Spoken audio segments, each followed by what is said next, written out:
किया, बताओ मैंने कितना अच्छा जन्म गवा दिया। क्या मुझे कितना अच्छा भगवान ने मनुष्य का तन दिया था, मैंने गवा दिया। मैंने भजन नहीं किया, मैंने एक मृग के आसक्ति के चक्कर में मैंने पूरा जीवन बेकार कर लिया। भैया मैंने एक दिन पहले भी कहा था कि ये संसार एक स्वप्न के समान है। भरत जी को शरीर छोड़ने के बाद जब मृग में शरीर मिला तब उन्हें इस बात का स्मरण हुआ कि मैंने अपने शरीर को व्यर्थ ही गवाया। बहुत चिंतन से सुनिएगा, मैंने अपना एक जन्म बेकार गवाया। शंकर जी कहते हैं माता पार्वती से उमा कहाऊं मैं अनुभव अपना।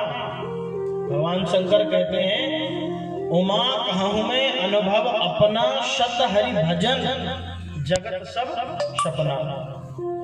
हम आप सब रात को सोते हैं, सबको स्वप्न आता है, जरा समझिएगा मेरी बात को। सब स्वप्न देखते हैं। अच्छा, कभी कभी हम आप ऐसे स्वप्न देख लेते हैं जिसमें हम खुद डर जाते हैं। कैसे स्वप्न? मान लो हम सो रहे हैं नींद में और नींद हमने स्वप्न देखा कि हमें किसी जंगल में हमें शेर ने पकड़ लिया। दिखते हैं कि नहीं?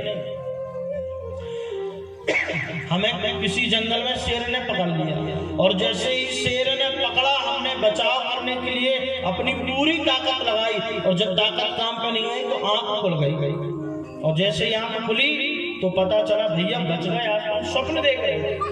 बोलो, बच गए, हम स्वप्न देख रहे थे। कब पता चला? जब आंखें खुल गई। संत कहते हैं स्वप्न का वास्तविक रूप तब पता चलता है जब हम जागृत में आ जाते हैं। जब हम उठ जाते हैं तब हमें वास्तविक स्वप्न का अंदाज होता है, अनुभव होता है। ठीक इसी प्रकार ये संसार भी एक स्वप्न है। ये संसार क्या है? एक स्वप्न है। लेकिन ये कब पता चलेगा कि हम स्वप्न देख रहे हैं? जब हमारी आंखें हमेशा हमेशा के लिए बंद हो जाएंगी, तब हमें पता चलेगा कि वास्तविक में हम भी एक स्वप्न ही देख रहे थे। भरत जी ने मन में बहुत ग्लानि की। भरत जी मृग शरीर पाकर के भी मृगों से दूर रहते, भगवान का चिंतन करते। और भैया देखो, चिंतन करते करते करते उन्होंने अपने शरीर को छोड़ा। जैसे ही शरीर को छोड़ा तो पुनः एक ब्राह्मण के घर में इन्हें जन्म मिला। जैसे ही ब्राह्मण के घर में जन्म मिला, पिताजी ने इनका नाम फिर से भरत रख दिया। अब भरत जी को 2 जन्मों की स्मृति है। बहुत ध्यान से सुनना इस कथा को। 2 जन्म की स्मृति है। कहीं भैया मैंने 1 जन्म बर्बाद किया, 2 जन्म, अब इस तीसरे जन्म को बर्बाद नहीं करना है। क्या सोचा भरत जी ने? तीसरा जन्म बर्बाद नहीं होगा।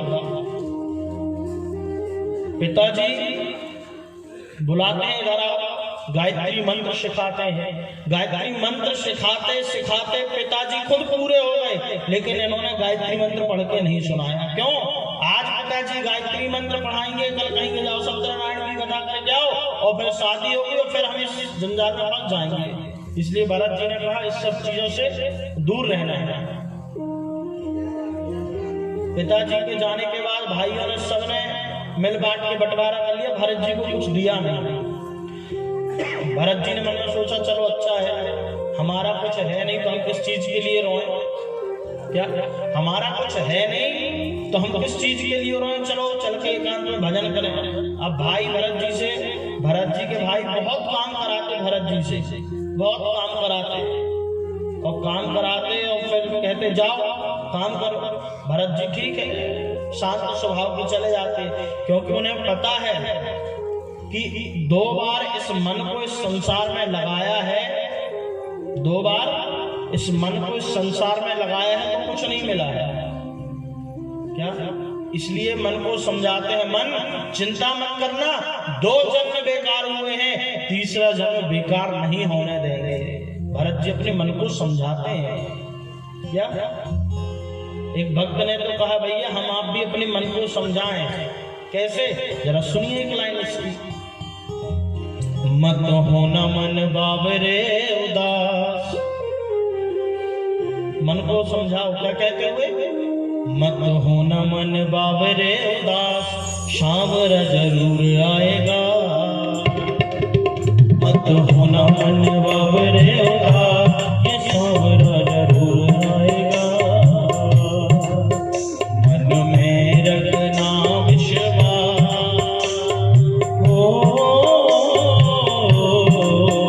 मन में रखना विश्वास, ये सांवरा जरूर आएगा।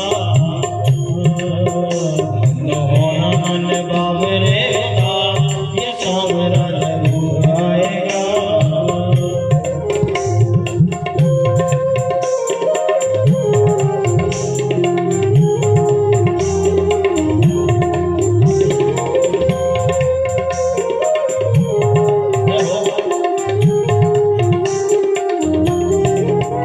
तेरी लाज नहीं जाने देगा इतना तू जानना है। कसौटी पे डटे रहना, हार नहीं मानना। तेरी लाज नहीं जाने देगा इतना तू जानना है। कसौटी पे डटे रहना, हार नहीं मानना। सच्चे प्रेमी नहीं। और जरा सुनिए भाई, अपने मन को समझाओ, कितना भी कष्ट आए, कितना भी परेशानी आए, लेकिन अपने मन से भगवान को मत निकालना। इसलिए प्रेमी कह रहा है क्या? सच्चे प्रेमी नहीं होते हैं उदास, सच्चे प्रेमी नहीं होते हैं निराश, ये सांवरा जरूर आएगा।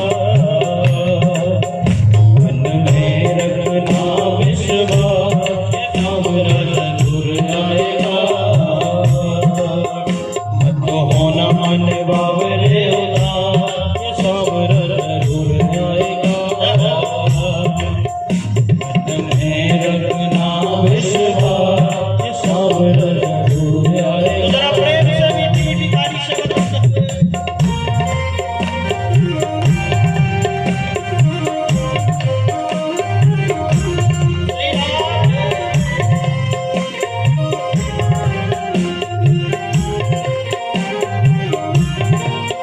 मीरा बिस गई बिस प्याला किसी विश्वास पे, दर पे सुदामा आया बस किसी आस पे। मीरा भी गई कि बिस प्याला बस किसी आस पे, दर पे सुदामा आया बस किसी आस पे। लगन को विश्वास, ये सांवरा जरूर आएगा। है राम लगन को विश्वास, ये सांवरा जरूर आएगा। मत होना मन बाबरे उदास, ये सांवरा जरूर आएगा। मन में रखना विश्वास, ये सांवरा जरूर आएगा। ये सांवरा जरूर आएगा, ये सांवरा जरूर आएगा। बोलिए भक्त वत्सल भगवान की जय। इसलिए अपने मन को समझाओ। हम तो गाते ही हैं क्या, हम तो सब जहाँ जाते हैं वहीं गाना पड़ता है। आप भी गाया करो कभी कभी, इसी बहाने मन को समझाओगे। मन से कहा करो ना क्या, मत होना मन बाबरे उदास, ये सांवरा जरूर आएगा। मन में रखना विश्वास, हो मन में रखना विश्वास, ये सांवरा जरूर आएगा। इसलिए ये विश्वास की आस कभी टूटने ना पाए, जैसे भरत जी महाराज की नहीं टूटी। 2 जन्म बीत गए लेकिन भगवान में इतने डूबे हैं, उन्हें पता है कि जो है सब कुछ केवल ईश्वर है। हम आप भी काश इतना समझें। भरत जी महाराज ने, सुखदेव गुरुदेव कहते हैं, परीक्षित भाइयों ने बहुत काम कराया, क्या कुछ नहीं देते। जैसे ही भोजन करने आते हैं, भोजन करने आए तो फटकार देते, जाओ अभी काम करो। भाई कहते हैं जाओ जाओ जाकर के खेतों में पक्षियों को भगाना, दाने न चुनने पाए। क्या भाई कहते हैं क्या भरत जी से, जाओ जाकर के खेतों में पक्षियों को भगाना, कहीं कोई दाना ना खाने पाए। तो भरत जी महाराज आते हैं और खेत में बैठते हैं, और खेत में भाइयों ने भेजा है पक्षियों को भगाने के लिए, तो भरत जी बुलाते हैं। जैसे पक्षी आए ना एक तो पक्षी आए तो भरत जी ने कहा चिंता मत करो, मैं भगाने वाले मुझसे नहीं हूं। क्यों? भरत जी कहते हैं राम जी की चिड़िया राम जी का खेत, क्या राम जी की चिड़िया राम जी का खेत, अरे खाओ रे चिड़िया भर भर पे। भरत जी कहते जिसका जितना जी पड़े खाओ, ना हमारा अपना कुछ है ना कुछ था और ना कुछ लेके जाना है, इसलिए जिसके नसीब में जो आओ खाओ जाओ। भाइयों ने देखा आकर के, भाइयों ने भरत जी को बहुत डांट लगाई, बहुत फटकार लगाई, और भरत जी से यहां तक कहा कि तुम्हारा नाम भरत किसने रख दिया, तुम्हारा नाम तो जड़ भरत होना चाहिए। बुद्धि तुम्हारी जड़ है क्या? हमने तुम्हें भेजा है यहाँ देखभाल करने के लिए, तुम यहाँ निमंत्रण बुला रहे हो। भरत जी ने कहा मन में सुन लेते हैं, कुछ कहते नहीं है। भरत जी ने कुछ नहीं कहा। भाइयों ने कहा जाओ निकल जाओ आज से घर से, तुम्हें घर पे रखना ही नहीं, कुछ काम तो करते नहीं हो, कुछ बोलते हैं उसका उल्टा करके आप इसलिए जाओ, जब कुछ करते नहीं तो खाने को क्यों नहीं। भाई और भाभियों ने कहा जाओ निकल जाओ। भरत जी ने कहा चलो कोई बात नहीं, इतने दिन का ही दाना पानी था, चल पड़ेंगे। इसको कहते हैं सच्चा भक्त, सच्चा साधक। जितना जहां तक का लिखा है वहां तक होगा। एक संत कहते हैं दौड़ो कोस हजार लो। सुनिए जरा बात तो मेरी, हम सब आप प्रयास करते ना ये भी मिल जाए ये भी मिल जाए, नहीं। दौड़ो कोस हजार लो, बसत है लक्ष्मी पास, और बिना दिए रघुनाथ के मिले न तुलसीदास। कितना भी प्रयास करो लेकिन आएगा उतना ही जितना उस विधाता ने लिखा है। प्रारब्ध पहले रचा पीछे रचा शरीर। भगवान ने तो पहले प्रारब्ध रचा है कि आपको कहां किस समय कितनी टाइम क्या प्राप्त होगा, उसके बाद आपके शरीर को भगवान ने रचा। लेकिन हम फिर भी भटकते रहते हैं, हमारा चलो ये भी मिल जाए ये भी मिल जाए, क्या। इसलिए आज भरत जी निकल पड़े और भरत जी बैठ करके भगवान का भजन करने लगे। भरत जी ने कहा जो होगा सो देखा जाएगा। ध्यान रखना भगवान दो लोगों को ही मिलते हैं, अपनी जीवन डायरी में नोट कर लीजिए।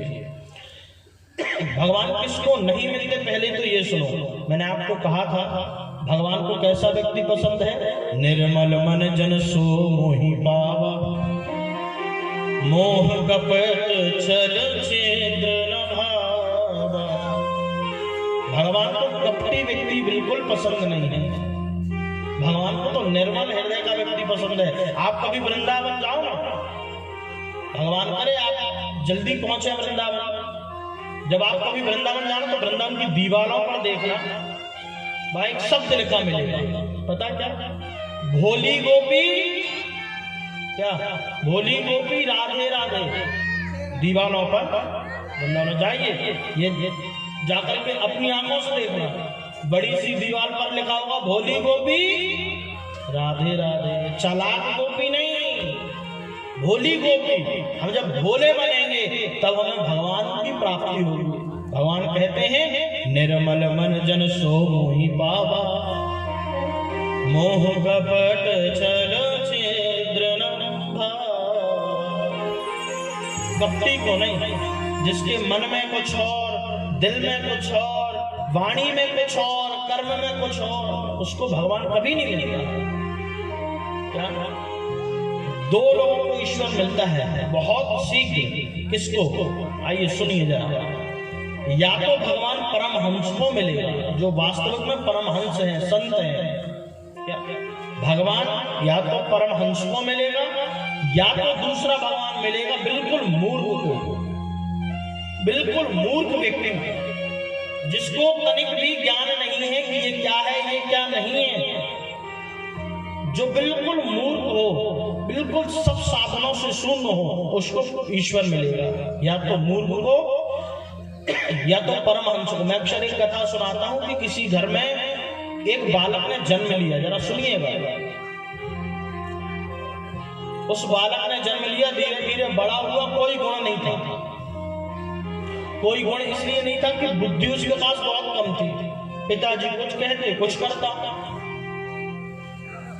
केवल एक गुण था, केवल एक गुण उसके अंदर था, और वो गुण ये था कि वो खाता बहुत था, भोजन बहुत करता था। घर वालों ने निकाल दिया, जाओ कुछ करते धरते हो नहीं है और खाने के लिए आगे आ रहे हो। क्या जिसका जहां दाना लिखा है ना उतना उसको भगा दिया, जाओ कितना खाते हो, कुछ करते तो हो नहीं, जाओ जा करके निकल जाओ घर से।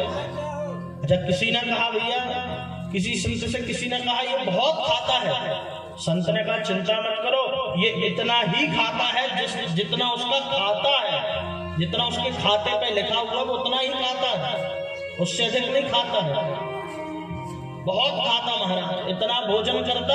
एक दिन भोजन करने बैठा, जब पांच लोग खा करके उठ गए, वो बैठा ही रहा। किसी ने कहा भैया बीच में पानी तो पियो। क्या किसी ने कहा पांच लोग लौट गए भोजन करके, कम से कम बीच में पानी तो पियो। उसने कहा भी बीज तो आए। क्या उसने क्या कहा, बीज तो आए तब पानी पिए। ठीक है, निकाल दिया घर से, जाओ। अब वो जाकर के बैठ गया कहाँ, एक मंदिर की सीढ़ियों पर। मंदिर की सीढ़ियों पर वो भक्त बैठा। ध्यान से सुनना, मैं आपको किस विषय की कथा सुना रहा हूँ। या तो भगवान परमहंस को मिलेंगे या तो मूर्ख को। आप मैं उसी मूर्ख की कथा सुना रहा हूँ जिसको वास्तविक में भगवान मिले। लेकिन कब मिले ये सुनो। जैसे ही उसको घर से निकाला, घर से निकाल दिया, जाओ। जाकर के मंदिर की सीढ़ियों पर बैठा है।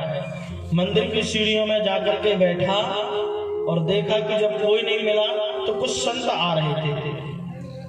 मेरी बात पर ध्यान देना, संत आ रहे थे तो संतों के चरणों में प्रणाम किया, कहा प्रभु अगर आपकी इच्छा हो तो आपके साथ चल पड़े।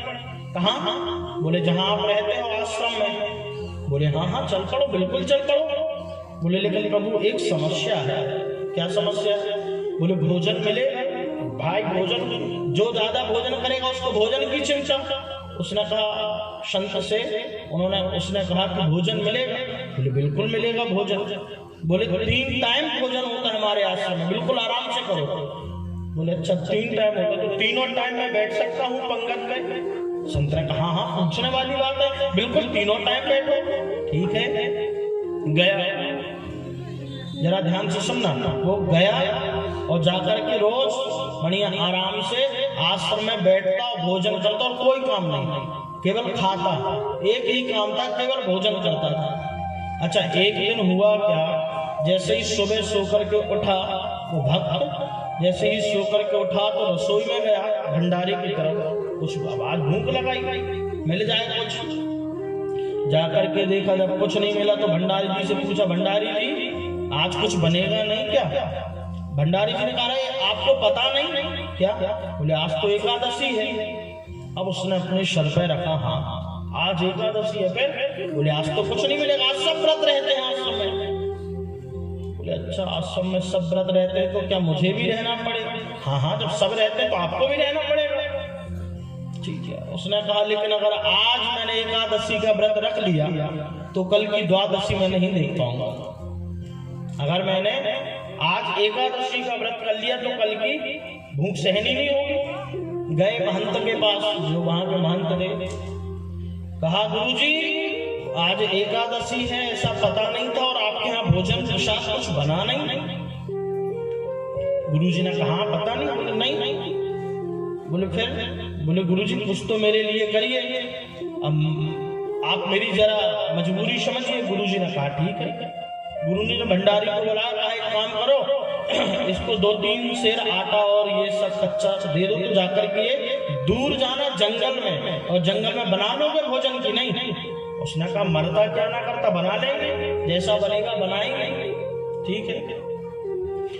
भंडारी जी ने दिया, सब कुछ निकाल के वो जाने लगा। तो गुरुजी ने कहा सुनो, जब जंगल पहुंच जाना भोजन बना लेना, तो भोजन बनाने के बाद भोजन ऐसे ही मत खाना। क्यों? बोले भगवान को भोग जरूर लगा देना, बिना भगवान को भोग लगाए भोजन जो करता है वो राक्षस के तुल्य है, इसलिए तुम पहले भोग लगा देना। ठीक है गुरुजी। ये गया, भोजन बनाया और भोजन की थाल सजाई, और थाल सजा करके जैसे ही बैठा खाने के लिए, तो गुरुजी की बात याद आ गई, अरे भैया अभी तो भोग लगाना है। तो उसने भोग लगाया और भोग लगाया और भगवान को पुकारा। उसने सुंदर थाल सजाई, तुलसी के कुछ पत्ते डाले उसमें और घंटी बजाई और भगवान को बुलाया। कैसे?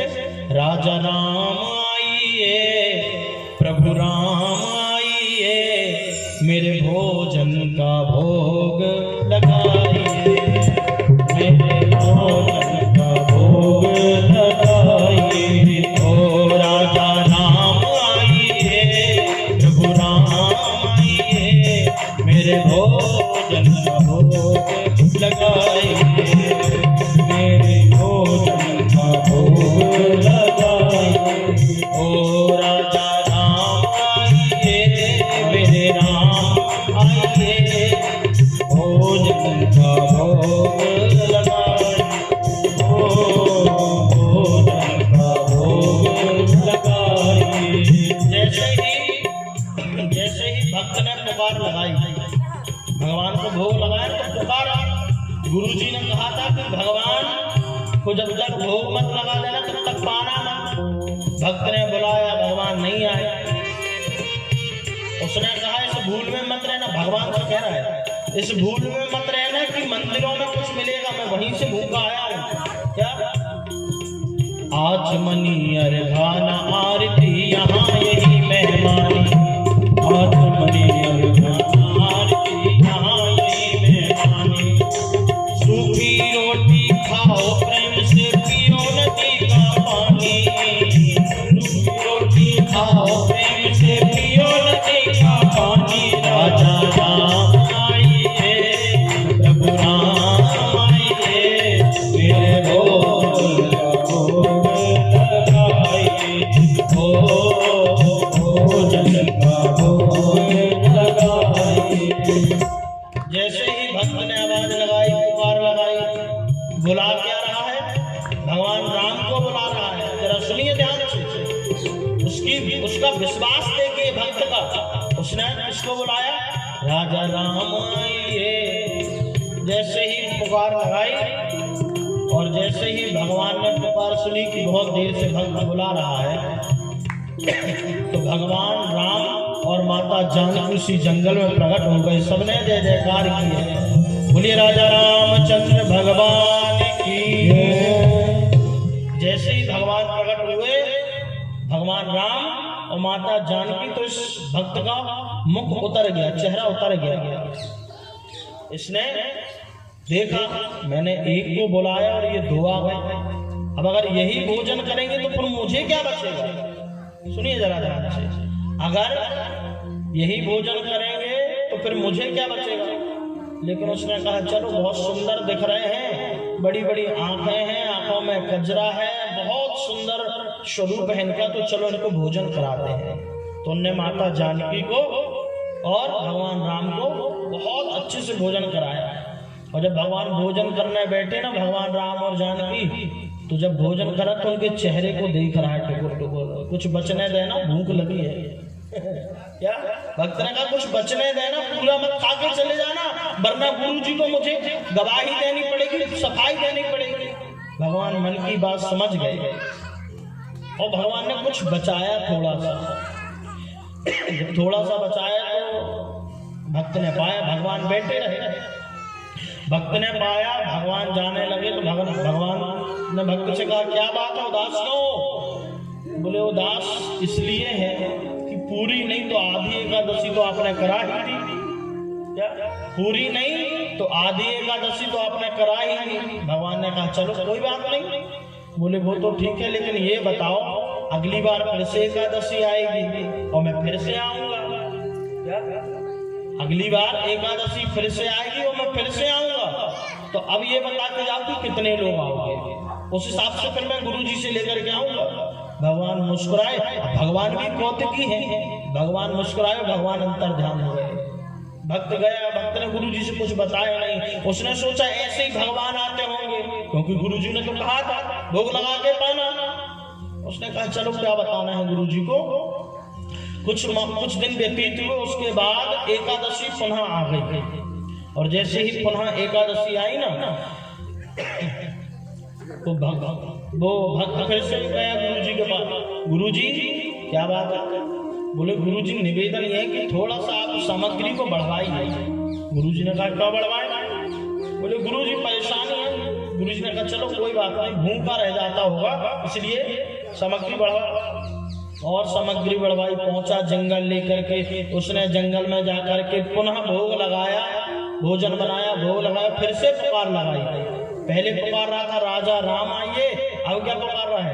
राजा राम आइए, सीता राम आइए, मेरे भोजन का भोग लगाइए, हो मेरे भोजन का भोग लगाइए, मेरे भोजन का भोग लगाइए, हो मेरे भोजन का भोग लगाइए।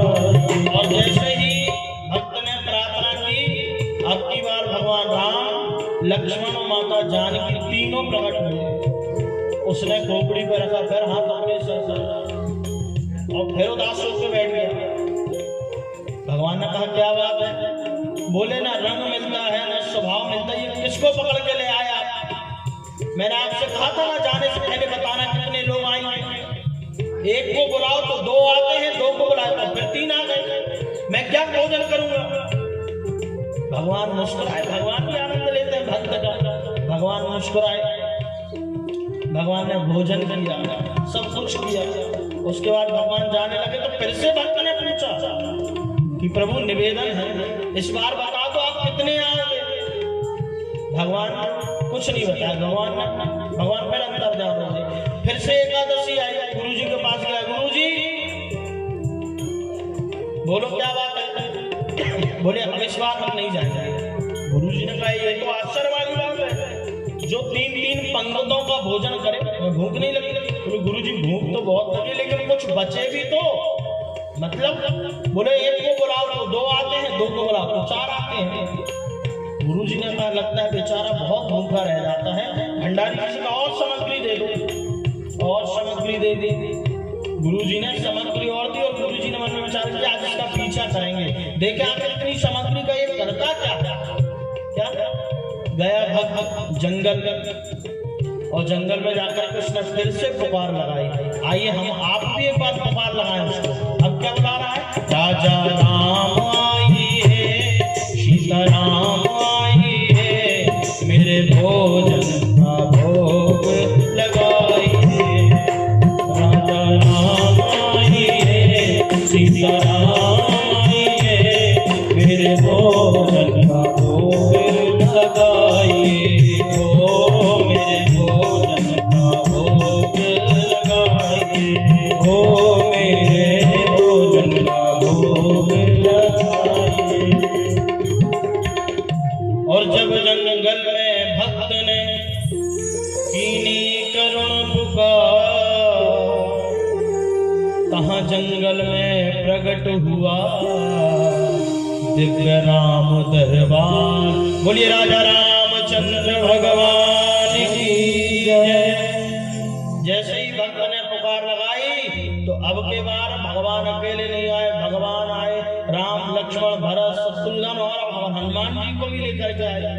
भक्त ने कहा देखो मैंने कहा था ना आप बताते नहीं हो कितने जाओगे कितने आओगे, इसलिए अब की बार मैंने भोजन बनाया ही नहीं, आप बनाओ और मुझे भी खिलाओ। क्या आप अब बनाओ और मुझे भी? भगवान ने कहा इतना चतुर भक्त तो मैंने कहीं नहीं देखा। जाते हो तो मैं पूछता हूँ बताओ कितने आओगे, मुझे पता था, अब तो इस बार आप एक बानर को भी लेके आ गए। हनुमान जी ने मन में विचार किया प्रभु अच्छे भगत से फंसाया है आपने। क्या एक कोई तो आपको 56 प्रकार के भोग लगा करके बुलाता है, लेकिन ये तो इतना चतुर है कि भोग बनाए नहीं और आप सबको हमको भी बुलाए। भगवान ने कहा चलो कोई बात नहीं, 2 बार मैंने इसके हाथ का भोजन खाया है, इस बार तीसरी बार अब इन्हें हम भोजन बना करके खिलाएंगे। और मेरे भगवान राजा रामचंद्र ने, माता जानकी ने स्वयं भोजन बना करके उस भक्त को खिलाया। ये भक्त है। मैं आपको इसी विषय पे मैंने ये बात को दोहराया था कि भगवान या तो मूर्ख को मिलते हैं या तो भगवान परमहंस को मिलते हैं। ये बिल्कुल मूर्ख था। हुआ क्या, जब भगवान आए तो क्या हुआ, माता जानकी ने रोटियां बनानी शुरू की। राम लक्ष्मण गए, जाकर के लकड़ी बीन करके लाए। हनुमान जी ने कहा प्रभु बहुत अच्छी सेवा दी है आज आपने। भगवान भोजन बना रहे, भक्त बैठा है। और जैसे ही भक्त भोजन पाने के लिए तैयार हुआ तो गुरुजी आ गए। गुरुजी आए, गुरुजी ने देखा ये तो केवल बैठा है। देखो मैं आपसे कह रहा हूं, बहुत गहराई से सुनना। भगवान गुरुजी को नहीं दिखे, भक्त को भगवान देख रहे हैं लेकिन गुरुजी को भगवान नहीं देखे। क्यों? क्योंकि भावना में भाव है तो भव से बेड़ा पार है, भावना में भाव नहीं तो भावना बेकार है। गुरुजी के हृदय में ये भावना नहीं थी कि वास्तविक में ये भगवान को भोग लगाएगा, लेकिन गुरु की आज्ञा पर उस शिष्य ने भगवान को प्रकट कर लिया। ये शिष्य की चरम सीमा थी, विश्वास की चरम सीमा थी। गुरुजी ने कहा क्या बात है, भगवान को देखे नहीं। गुरुजी ने शिष्य से कहा क्या बात है, तुम तो बहुत दाल चावल सब लेकर के आते हो, कहाँ है? गुरुजी, शिष्य ने कहा भगवान से प्रार्थना की प्रभु मेरी ऐसी कठिन परीक्षा मत लीजिए, भगवान को भी आप गुरुजी को भी दिखिए। अगर आप गुरुजी को नहीं देखेंगे तो फिर मैं झूठा साबित हो जाऊंगा। और जैसे इतना कहा तो मेरे भगवान ने उनके गुरुजी को भी दर्शन दिए। और जैसे ही गुरुजी को दर्शन दिए तो गुरुजी सबसे पहले भगवान को प्रणाम नहीं किए, गुरुजी ने सबसे पहले अपने शिष्य को प्रणाम किया कि धन्य है तेरे जैसा शिष्य जिसको पाने के बाद मुझे बांके बिहारी मिल गए। ऐसा शिष्य भी दुर्लभ है महाराज। श्री रामकृष्ण परमहंस जी महाराज सब जानते हैं, लेकिन स्वामी श्री विवेकानंद जी महाराज उनके शिष्य हैं, इससे सब ज्यादा जानते हैं। अगर शिष्य लायक हो तो गुरु की पहचान अपने आप है। इसलिए हम आप सब भावुक बने। भरत जी महाराज ने क्या किया, जब भाइयों ने निकाल दिया तो जाकर के भगवान का भजन करने लगे। और भगवान का भजन करते करते एक दिन हुआ क्या, रहुगण देश का राजा रहुगण, सिंधु सोबीर देश का राजा रहुगण एक दिन पालकी से सत्संग करने जाता था। रोज का ये नियम था। जैसे नियम था तो हुआ क्या, एक कहार बीमार पड़ गया। जरा ध्यान से सुनना। एक कहार बीमार पड़ गया। कहार बीमार पड़ा तो किसी ने कहा कौन मिले। अब जब कोई नहीं मिला तो भरत जी ही मिल गए।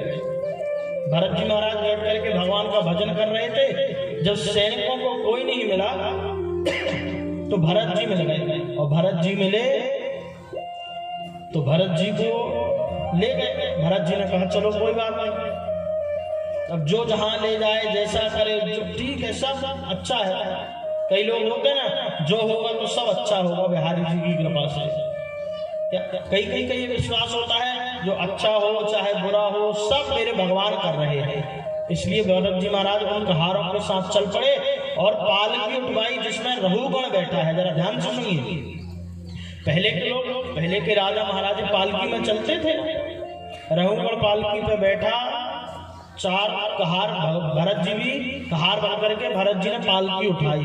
और जैसे ही पालकी उठाई कुछ दूर चले तो हुआ क्या, अगर भरत जी के पैर के नीचे कोई चींटी आ जाए ना या कोई जीव जंतु आ जाए तो उछल पड़ते हैं कि मेरे पैरों से किसी की मृत्यु ना हो जाए। और जैसे ही उछले तो रहुगण का सर लगा पालकी पर। रहुगण को बहुत तेज क्रोध आया, लेकिन रहुगण ने कहा चलो कोई बात नहीं, कहार है। एक बार हुआ, 2 बार हुआ। जब तीसरी बार में रहुगण का सर पालकी पर लगा तो रहुगण ने निकल करके अपने कहारों को फटकार लगाई। जैसे ही कहारों को फटकार लगाई, कहारों ने कहा प्रभु हमारी कोई गलती नहीं है, जो नया कहार आया है ना यही जरा भरत जी की तरफ देख करके रघुगण ने ताने मारे। रघुगण ने भरत जी को ताने मारे कि अरे बताओ, ताना मारा कैसा? भरत जी अच्छे मोटे थे। भरत जी से कह रहे बताओ कितने दुबले पतले व्यक्ति को तुम पकड़ के ले आए, उसके शरीर में एक भी हड्डी नहीं है, कुछ भी ताकत नहीं है, तुम्हें यही मिला था। अपने कहारों से बोला, और जैसे ही बोला तो भरत जी ने सोचा अगर मैंने आज नहीं बोला तो एक अच्छे व्यक्ति को कुछ प्राप्त नहीं होगा। सत्संग में जाता था लेकिन सत्संग का असर नहीं था, इसलिए आज रघुगण को दिव्य उपदेश किया है भरत जी महाराज ने। नायम देहो देह भाजाम निलोके कष्टान कामा अर्हडे विडभुजाम्ये तपो दिव्यम पुत्रिकायेन सत्वम शुद्धे दशमा ब्रह्म सौख्यम त्वनंतम। नायम देहो देह भाजाम निलोके। भरत जी ने कहा न ये मेरा देह है न ये मेरी आत्मा है, इसने मिट्टी से जन्म लिया है, एक दिन मिट्टी में मिल जाएगा। किसने? भरत जी ने उपदेश दिया, और तुम इस शरीर को अपना मान बैठे हो। रघुगण से कहा तुम इस भ्रम में बैठे हो कि ये शरीर तुम्हारा है।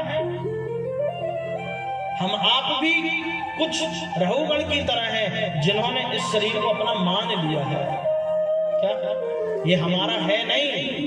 मैंने कहा था ना, जिंदगी के किराए का घर है, एक न एक दिन बदलना पड़ेगा। मौत जब तुझको आवाज देगी तो घर से बाहर निकलना पड़ेगा। फिर वहां कोई बहाना नहीं चलेगा। जिसने इस शरीर को अपना माना है, भरत जी ने रघुगण से कहा नायम देहो देह भाजाम निलोके, ये ना मेरा देह है ना मेरा शरीर है, ये तो भगवान ने दिया है, भगवान के लिए समर्पित है। तुम कहते हो शरीर दुबला है, ये शरीर मोटा है, तो ये प्राकृतिक देन है। क्या ये प्राकृतिक देन है? जरूरी नहीं कि मोटे शरीर वाला व्यक्ति बहुत खाता पीता हो। भरत जी ने जो दिव्य उपदेश किया रघुगण को, रघुगण समझ गया। आप कोई साधारण नहीं। वक्षस्थल पर जैसे ही जनेऊ देखा भरत जी महाराज का, जैसे ही जनेऊ देखा तो रघुगण ने भरत जी के चरणों में प्रणाम किया। कहा प्रभु मैं रोज सत्संग जाता था लेकिन आज सच्चे संत मिल गए और मैं आपको प्रणाम करता हूँ। इस प्रकार से रघुगण को दिव्य उपदेश किया है। आज सुखदेव गुरुदेव कहते हैं राजन परीक्षित, भरत जी महाराज ने रघुगण को उपदेश दिया। इसके बाद स्वर्ग और नरक का वर्णन है। पंचम स्कंद में स्वर्ग और नरक का वर्णन है। स्वर्ग क्या है, नरक क्या है। 28 प्रकार के नरक होते हैं। ध्यान से सुनना, भागवत के अंतर्गत तो 28 प्रकार के हैं, वैसे नरक तो बहुत हैं। 28 प्रकार के नरक हैं जो राजा परीक्षित को सुखदेव जी ने सुनाया। रौरव, महारौरव, अशीपत, तमिसी, भोज, ये सब नरकों के नाम हैं। बोले प्रभु ये नरक हैं, इन नरकों में क्या होता है, आखिर कैसे नरकों में व्यक्ति को जाना पड़ता है। तब आज सुखदेव गुरुदेव कहते हैं परीक्षित बहुत ध्यान से सुनना। नरकों का वर्णन भागवत के पंचम स्कंद में नरक का वर्णन है। जो जीव, जो इंसान अपने माता पिता की सेवा नहीं करता, अपने माता पिता को नहीं मानता है, अपने गुरु को नहीं मानता है, अपने से बड़ों की आज्ञा नहीं मानता है, उसे रौरव नाम के नरक में जाना पड़ता है। जिसने केवल अपने परिवार को ही अपना माना है, क्या जिसने केवल अपने परिवार को ही अपना माना है, उसके अतिरिक्त किसी को नहीं माना है, फिर वो रौरव नाम के, महारौरव नाम के नरक में जाता है। कुंभी पाप असीपत। इसलिए जैसे ही राजा परीक्षित को नरकों का वर्णन सुनाया और उन नरकों में यातनाएं कैसी भोगनी पड़ती है पता है। बहुत बड़ी कढ़ाई होती है, भागवत में पढ़ी है ना, बहुत बड़ी कढ़ाई, उस कढ़ाई में खौलता हुआ तेल, और उस तेल में व्यक्ति को फिर तला जाता है।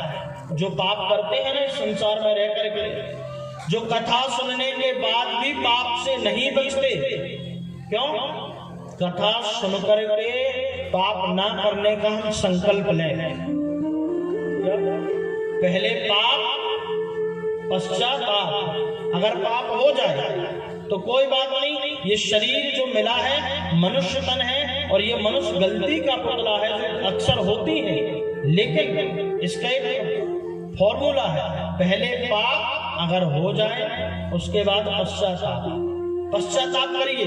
अगर पाप के बाद यदि आप पश्चाताप नहीं करते तो फिर आपको नरक में जाना पड़ेगा।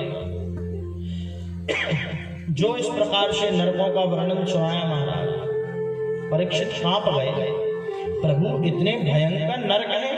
हाँ नरक हैं, लेकिन इन नरकों से बचने का कोई तो आश्रय होगा। भाई ऐसा कोई रोग नहीं है जिसकी दवा ना हो, बोलो बोलो, ऐसा कोई रोग नहीं है जिसकी कोई दवा ना हो, ऐसा कोई पेड़ नहीं है जिसको हवा ना लगी। इसी प्रकार ऐसा कोई मनुष्य नहीं है जिससे कोई ना कोई गलती ना होती हो। मन से, वाणी से, कर्म से हम चलते हैं पैदल तो भी कितने जीव जंतु मरते हैं हमें पता नहीं। बोलो, हम जाने अनजाने में किसी को बुरा बोलते हैं। कई लोग की वाणी होती है ना बिल्कुल कर्कशा वाणी, वैसे बोलना क्या चाहिए? संत और ग्रंथ कहते हैं भैया ऐसी वाणी बोलिए कि मन का आपा खोल, औरन को शीतल करे आपहु शीतल हो। अगर आप कुछ नहीं दे सकते किसी को, कुछ ले नहीं सकते, कुछ दे नहीं सकते, तो कम से कम इस मुख से दो शब्द मीठे बोलिए। बोलो, कुछ लगता है क्या भैया?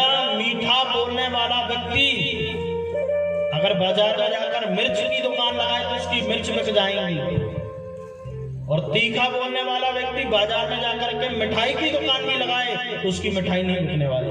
बोलो राधे राधे बोलिए। इसलिए कैसी वाणी बोलिए? ऐसी वाणी बोलिए कि मन का पाको औरन को शीतल करे आपहु शीतल हो। लेकिन कलयुग के लोगों ने इस लाइन को जरा पलट दिया है। सुनिए, कलयुग के जो बहुत समझदार लोग हैं वो कहते हैं भैया ऐसी वाणी बोलिए कि जम के झगड़ा हो।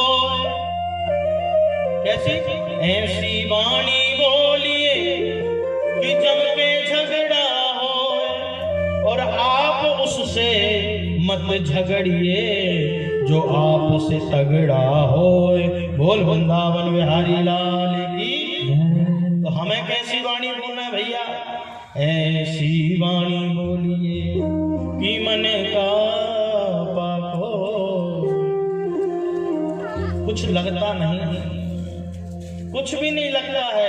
यदि आप अपने मुख से जरा मीठा बोल लेंगे तो कुछ लगेगा नहीं। क्या? जीते तो सब हैं, जरा ध्यान से सुनना, जीते तो सब हैं परंतु जीना किसी को आता है। इस संसार में सभी ने जन्म लिया है, सभी को मरना है, लेकिन जीना किसका सार्थक होता है? जिसके ऊपर मेरे बांके बिहारी की कृपा होती है, जिसके ऊपर भगवान की कृपा होती। इसलिए जरा अपनी वाणी से अच्छा बोलना सीखो। संत तो कहते हैं भैया अपनी वाणी में अमृत घोल। इस वाणी में क्या कर? अपनी वाणी में अमृत घोल और रसना राधे राधे बोल। क्या क्या बोल? रसना बोलो। रसना से क्या बोलना चाहिए? क्या बोले? बोलो। अरे भैया बहुत कमजोरी है आप लोगों को। क्या बात है? आज एकादशी तो नहीं, 11 तारीख को है वैसे एकादशी। क्या बोलना चाहिए? अभी भी संकोच है, जरा बोल के दिखाओ। बाजू में कौन सा गांव है? कौन सा गांव है? कटीला। वहां तक तो आवाज जाए कम से कम, वृंदावन तक ना जा पाए तो। वृंदावन में जब भक्त मिलते हैं ना तो भक्त ऐसे ही बोलते हैं, ओ अपनी वाणी में अमृत भो,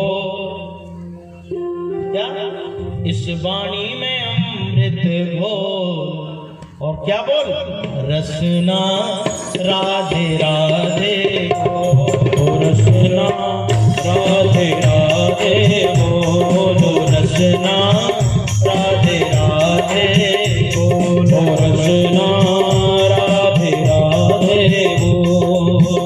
ये बोल बड़े अनमोल, ये बोल बड़े अनमोल, रसना राधे राधे बोल, रसना राधे राधे बोल। आइए आज सबको राधे राधे को बोलना है, क्योंकि आज नंदलाला आवे वाले हैं भैया। कौन आने वाले हैं? आज नंद महोत्सव है और हमें नंद महोत्सव तक पहुंचना है। तो जरा अपनी वाणी को शुद्ध कर लीजिए। जितने लोग पंडाल परिसर में बैठो, उठाइए दोनों प्रेम से और पुकारिए क्या,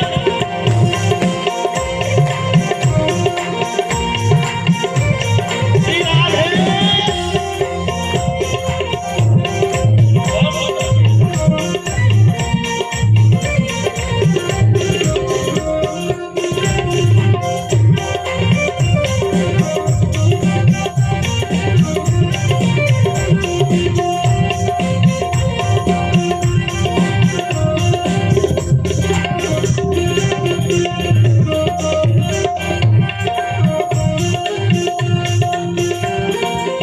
राधा जी बरसाने वाली, राधा जी विश्वान दुलारी, राधा जी विश्वान दुलारी, राधा जी विश्वान दुलारी, राधा जी बरसाने वाली, राधा जी विश्वान दुलारी, राधा जी विश्वान दुलारी,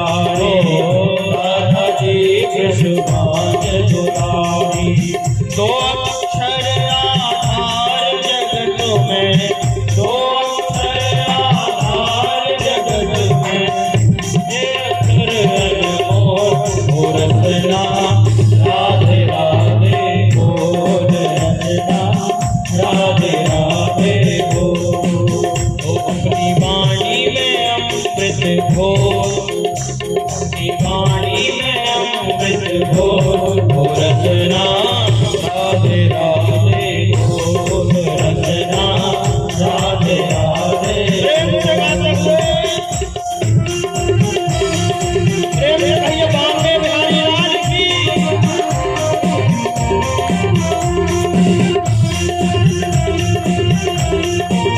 श्री राधे।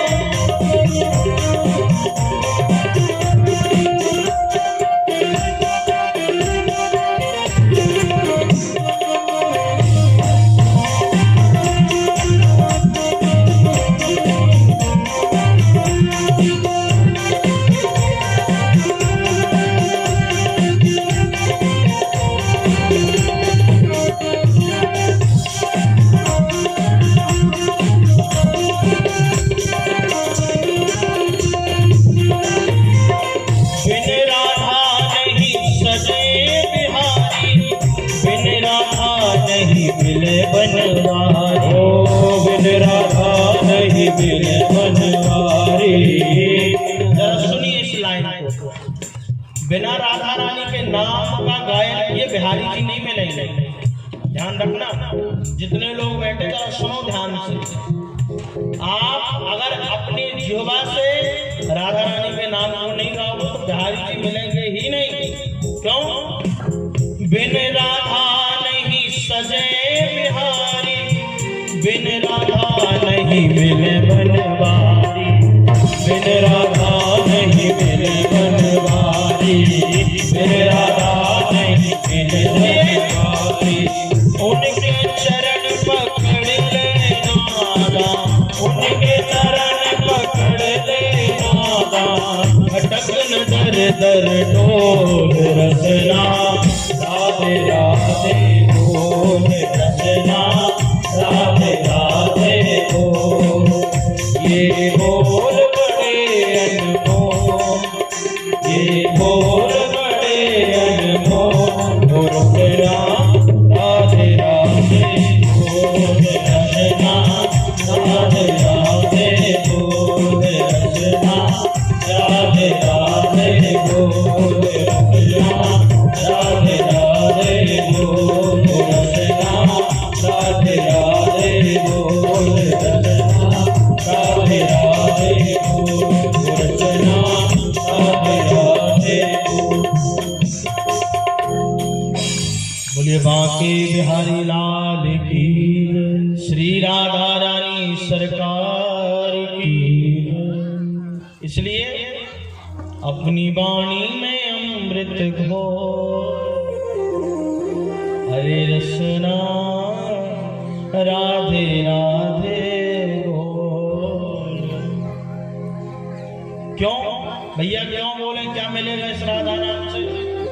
ये बोल बड़े अनमोल, ये बोल बड़े अनमोल, हरे रसना, राधे राधे बोल रसना, राधे राधे बोल। बोलिए राधा रानी सरकार की। सुखदेव गुरुदेव कहते हैं, परीक्षित, जो व्यक्ति पाप करता है उनको नरक मिलते हैं। परीक्षित ने कहा, प्रभु बचने का कोई उपाय होगा? मैं आपको सुना रहा था ना, ऐसा कोई रोग नहीं है जिसकी दवा ना बनी हो। तो नरक अगर बने हैं तो उनका निराकरण भी बना होगा। परीक्षित को सुखदेव गुरुदेव ने कहा, परीक्षित इसका एक उपाय है। क्या उपाय है? आपने अभी कल भी सुना, आपको पता है ये जो कथा आप लोग सुन रहे हो ये देवताओं को भी दुर्लभ है, देवानां भी दुर्लभ है। ये कथा देवताओं को भी दुर्लभ है, लेकिन हम आप सबको क्यों प्राप्त है? कलियुग केवल नाम आधारा, सुमर सुमर नर उतरहि पारा। इस कलियुग का ये प्रभाव है। परीक्षित, नरकों से बचने का केवल एक उपाय है। जो व्यक्ति भगवान को अपना मान लेता है, भगवान का नाम लेता है, नाम की लीला का गायन किया, बैठ जाओ, नाम की लीला का गायन किया है। क्या? जो व्यक्ति कितना भी पापी क्यों ना हो, हमारे अंदर इतना बिल पावर नहीं कि हम पाप कर सकें, जितना बल भगवान के अंदर है पापों को मिटाने का। इसलिए परीक्षित, अगर इन नरकों से बचना है तो केवल नाम का आश्रय लो। जो जीव इस कलियुग में नाम का आश्रय लेता है, मैंने कहा था ना 21,600 श्वासें हम एक दिन में लेते हैं। उन श्वासों में अगर 21 बार भी अगर हम भगवान को अपनी श्वास से नाम लें हर श्वास में, तो हमारा कल्याण संभव है। सुखदेव गुरुदेव कहने लगे, परीक्षित अगर नरकों से बचना है तो भगवान के नाम का आश्रय लो। परीक्षित ने कहा, प्रभु भगवान के नाम का आश्रय लेने के बाद नरक में नहीं जाना पड़ेगा, इसका कोई प्रत्यक्ष प्रमाण है क्या? ऐसा कोई जीव है जिसने पाप किया हो, पाप करने के बाद अंत में भगवान का नाम लिया हो और नाम लेने के बाद उसको नरक न जाना पड़ा हो? सुखदेव गुरुदेव ने कहा, सुनो क्या? कान्य कुब्जे दुजा कश्चित दासी पति रजा मिला। कान्य कुब्ज देश में एक ब्राह्मण रहते थे, कान्य कुब्ज ब्राह्मण, जिनका नाम अजामिल था। जरा सुनिए उनकी कथा कि पापी कितना भी पाप करे, अंत में अगर भगवान का नाम ले ले तो तर जाता है। अजामिल ब्राह्मण घर का था, रोज पूजन पाठ सब किया करता था। लेकिन ध्यान से सुनना जरा इस कथा को, सभी ध्यान से सुनो। अजामिल भगवान का पूजन पाठ किया करता था, सब कुछ किया करता था। एक दिन पिताजी ने भेजा, जाओ जंगल में जाकर के अग्निहोत्र के लिए लकड़ियां लेकर के आओ। क्या? अग्निहोत्र के लिए लकड़ियां लेकर के आओ जरा। अजामिल गए और अजामिल ने जाकर के देखा क्या, एक वेश्या को पराये पुरुष के साथ देखा। जरा ध्यान दीजिए, मैंने आपसे कहा था प्रेम केवल दो ही स्थिति परिस्थिति में होता है। प्रेम चाहे संसार से हो, चाहे समाज से हो, चाहे किसी से भी हो, दो ही स्थिति में होता है। पहली स्थिति है आंख। इन आंखों ने जिसको देखा उसको अपना मान लिया और कानों ने जो सुना वो विश्वास कर लिया। तो केवल दो अवस्थाएं हैं जो भगवान को, इंसान को, किसी को भी पाने की केवल दो अवस्थाएं हैं। आज अजामिल ने देखा क्या, अजामिल जंगल गया लकड़ियां बीनने, देखा क्या, एक पराये पुरुष के साथ एक वेश्या को देखा। आंखों ने देखा तो मन विचलित हो गया और जैसे ही मन विचलित हुआ तो फिर अजामिल संभला नहीं। क्या फिर आंखों ने जो देखा उसको स्वीकार कर लिया। इसलिए मैंने कहा था इन आंखों ने अगर संसार को देखा है तो कुछ नहीं देखा है। क्या जिन आंखों ने संसार को देखा है उन्होंने कुछ नहीं देखा है, और जिसने केवल राधा गोविंद को देखा है फिर उसने किसी को ना भी देखा हो उसने सब कुछ देखा है। लेकिन आज अजामिल से गलती हुई।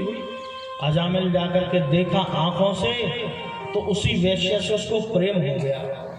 जैसे ही वेश्या से प्रेम हुआ, संत कहते हैं अजामिल की शादी हो चुकी थी, लेकिन जैसे ही इसने वेश्या को देखा तो वेश्या के प्रति ये इतना आसक्त हो गया कि फिर इसको और कोई दिखाई ही नहीं पड़ा। हम आप सब थोड़ी सी सुंदरता में मोहित हो जाते हैं। मैंने आपसे एक दिन कहा था आप शरीर को कितना भी सजाओ भगवान नहीं मिलेंगे। क्या शरीर को आप कितना भी चमकाओ भगवान नहीं मिलेंगे। ऊपर से तो चमका लोगे, बाल सफेद होंगे तो डाई कर लोगे, करते ना आजकल लोग, बूढ़े बूढ़े लोग भैया दे डाई बिल्कुल लगा लोगे, फर्स्ट क्लास बिल्कुल डाई, ठीक है, क्रीम लगा के सुंदर बन जाओगे। लेकिन भगवान का नाम तन मोहन नहीं है, मेरे भगवान का नाम मन मोहन है। भगवान आपके तन से प्रेम नहीं करता है, भगवान आपके मन से प्रेम करता है। यदि आपका मन शुद्ध हो गया तो परमात्मा को मिलने में तनिक भी देरी नहीं लगेगी। आज जैसे ही अजामिल ने देखा वेश्या के प्रति आसक्त हुआ, संत कहते हैं कुछ दिन निकले, विवाह कर लिया। विवाह करने के बाद संतानें भी उसी वेश्या से हो गई अजामिल की, इतना आसक्त हो गया। एक समय आया कुछ संत गांव से निकले, ये नाम की महिमा है भगवान के, जरा ध्यान से सुनना। जैसे ही कुछ संत निकले अजामिल के गांव पहुंचे तो किसी से पूछा भैया यहाँ किसी भक्त का घर है, किसी भक्त का घर है जिसके यहाँ हम जाकर के रुके, पूजन पाठ करें, भगवान को भोग लगा सकें। कुछ गांव के मजाकिये खड़े तो उन्होंने कहा बहुत अच्छा एक भक्त है जिसका नाम अजामिल है। संत से क्या कहा, संतों से बहुत अच्छा भक्त है जिसका नाम क्या है अजामिल, उसके यहाँ चले जाओ। अब संत तो भैया भोले वाले पहुंच गए संत। अच्छा मजे की बात ये कि जब गए संत तो अजामिल था नहीं, केवल वैश्य उस घर में थे, अजामिल कहीं गया था। जैसे ही गए संत गए तो वैश्य ने इनको देखा और देखते ही वैश्य के पाप नष्ट हो गए। संत इतनी तपोनिष्ठ मूर्ति है ना, अगर आप सच्चे संत के दर्शन आपने कर लिए जो वास्तविक में भगवान में समर्पित है, उसको देखने के बाद आपको भगवान के दर्शन करने की अभिलाषा नहीं रहेगी। जैसे ही वैश्या ने देखा तो वैश्या के सारे पाप नष्ट हो गए। वैश्या ने सर रख करके प्रणाम किया संतों को। संत ने सोचा चलो बहुत अच्छी बात है, संतों को दिया कुछ अनाज और कहा अपना भगवान का भोग बनाओ, क्योंकि मैं आपको बना के खिला नहीं सकती। संतों ने कहा क्यों नहीं खिला सकते?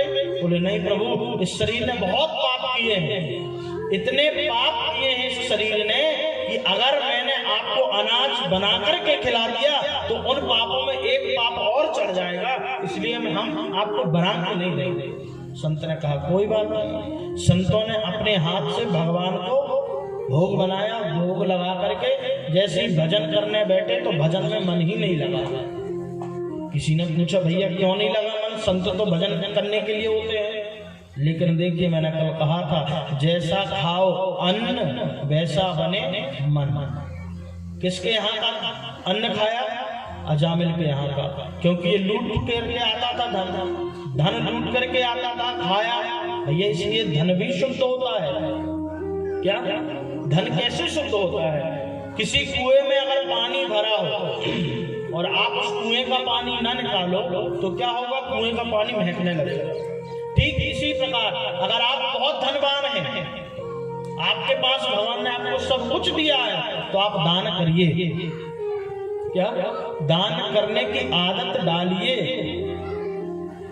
अगर आप दान करते हैं तो आपके धन की शुद्धि होती है, ये निश्चित है। संत कहते हैं जैसे ही आज संतों ने यहाँ पे भोजन किया, संतों ने, तो उनका मन भगवान के भजन में नहीं लगा। सुबह प्रातः काल जाने लगे जब संत, तो अजामिल आ गया। अजामिल ने संतों को देखा तो देख करके आग बबूला हो गया। आखिर किसने इनको यहाँ अंदर प्रवेश करने दिया? वैश्य ने कहा मैंने। ठीक है कोई बात नहीं। संत जाने लगे। संत ने कहा सुनो अजामिल, हमने तुम्हारे यहाँ का भोजन किया है। क्या? हमने तुम्हारे यहाँ का भोजन किया है, और भोजन करने के बाद ब्राह्मणों को दक्षिणा देनी ही चाहिए। अगर ब्राह्मणों को दक्षिणा नहीं दो तो फिर उसका फल नहीं मिलता, और फिर दक्षिणा दो तो फिर कैसा आशीर्वाद देते हैं? मंत्रार्था सफला सन्तु पूर्णा सन्तु मनोरथा शत्रुणाम विनाशोस्तु मित्राणाम मध्यस्थः। इसलिए ब्राह्मणों को, संतों को दक्षिणा तो देनी चाहिए। अजामिल से कहा जैसे ही दक्षिणा के लिए, अजामिल ने कहा सुनो, हमने तुम्हारा आसन और कमंडलू नहीं चढ़ाया, यही आपका दक्षिणा है। वरना मेरे यहाँ आने के बाद संत ने कहा हमें दक्षिणा कुछ और चाहिए नहीं।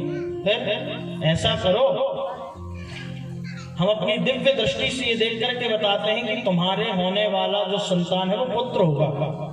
संतों ने कहा ठीक है, उस पुत्र का आप नाम नारायण रख लेना, यही हमारी दक्षिणा है। संत ने क्या कहा? आप अपने पुत्र का नाम क्या रख लेना? नारायण। ठीक है।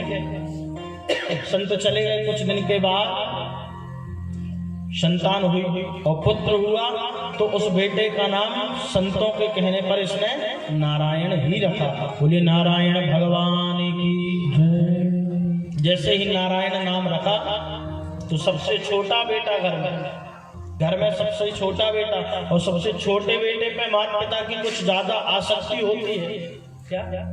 छोटे बेटे के प्रति घर में ज्यादा आसक्ति होती है। तो अब अजामिल खाए तो नारायण, अगर खाना खा रहा है तो नारायण, सोए तो नारायण, उठे तो नारायण, जागे तो नारायण, हर परिस्थिति में नारायण। अपने पुत्र, उसने अपने पुत्र का नाम रखा ना नारायण। ये नाम की महिमा है, जरा ध्यान से सुनिए। एक नाम लेने मात्र से जीव का कल्याण हो जाता है, ये कथा में सिखाती है। अजामिल ने अपने पुत्र का नाम क्या रखा? बोलिए, अरे जोर से तो बोल दो। नारायण। जैसे ही नारायण नाम रखा, अब खाना खाए तो बेटा नारायण, सोए तो बेटा नारायण, हर शब्द पे नारायण। और जैसे ही नारायण नारायण कहने लगा ना, तो जो बाप बढ़ चुके तो वो बाप धीरे धीरे घटने लगे। लेकिन ध्यान रखना, जब अंत समय अजामिल ने अपने शरीर को छोड़ने के लिए, जैसे ही शरीर छोड़ने वाला था, बीमार था, खाट पर पड़ा था, और खाट पे पड़ा था तो दो यम के दूत लेने आए। ध्यान रखना, यम के दूत लेने आए। क्यों? क्योंकि इसने कभी कोई अच्छा कार्य तो किया नहीं, कभी कथा सुनी नहीं, कभी दान किया नहीं, कभी भजन किया नहीं, इसलिए इसको लेने आ गए। कौन? यम के दूत लेने आ गए अजामिल को। और जैसे ही अजामिल ने देखा कि यम के दूत आए हैं, काले कलूटे दो, बड़े बड़े दांत और लिए नुकीले अपने अस्त्र शस्त्र। तो जैसे ही देखा अजामिल ने, तो अजामिल ने अपने पुत्र को बुलाया। दूरे कीरन का सक्तम पुत्रम नारायणा वयम प्लावितेन स्वरेणोचि राजुहाव कुलेन्द्रियः। हाँ पुत्र नारायण, हाँ पुत्र नारायण, मुझे बचाओ। अजामिल ने अपने पुत्र को पुकारा, लेकिन जैसे ही पुत्र को पुकारा तो पुत्र तो नहीं आया, लेकिन भगवान के दो दिव्य पार्षद प्रकट हो गए। सबने जय जयकार की है, बोलिए भक्तवत्सल भगवान की जय। बुलाया किसको? अपने बेटे नारायण को। और आप कौन गए? भगवान के पार्षद। अब पार्षदों को यमराज, यम के दूतों ने देखा और यम के दूतों ने पार्षदों को देखा। यम के दूतों ने कहा भैया आप इनको नहीं ले जा सकते। किससे? पार्षदों से। पार्षदों ने कहा क्यों नहीं ले जा सकते? हम लेने ही से आए हैं। बोले नहीं नहीं, इसने कभी जीवन में कोई अच्छा कार्य किया ही नहीं, इसलिए इसको नहीं ले जाना, इसको हम ले जाएंगे। कहते हो जीवन में अच्छा कार्य नहीं किया, अभी 1 सेकंड पहले इसने नारायण को बुलाया। भगवान के पार्षदों ने कहा अभी कुछ मिनट पूर्व इसने हमारे भगवान को बुलाया, नारायण को।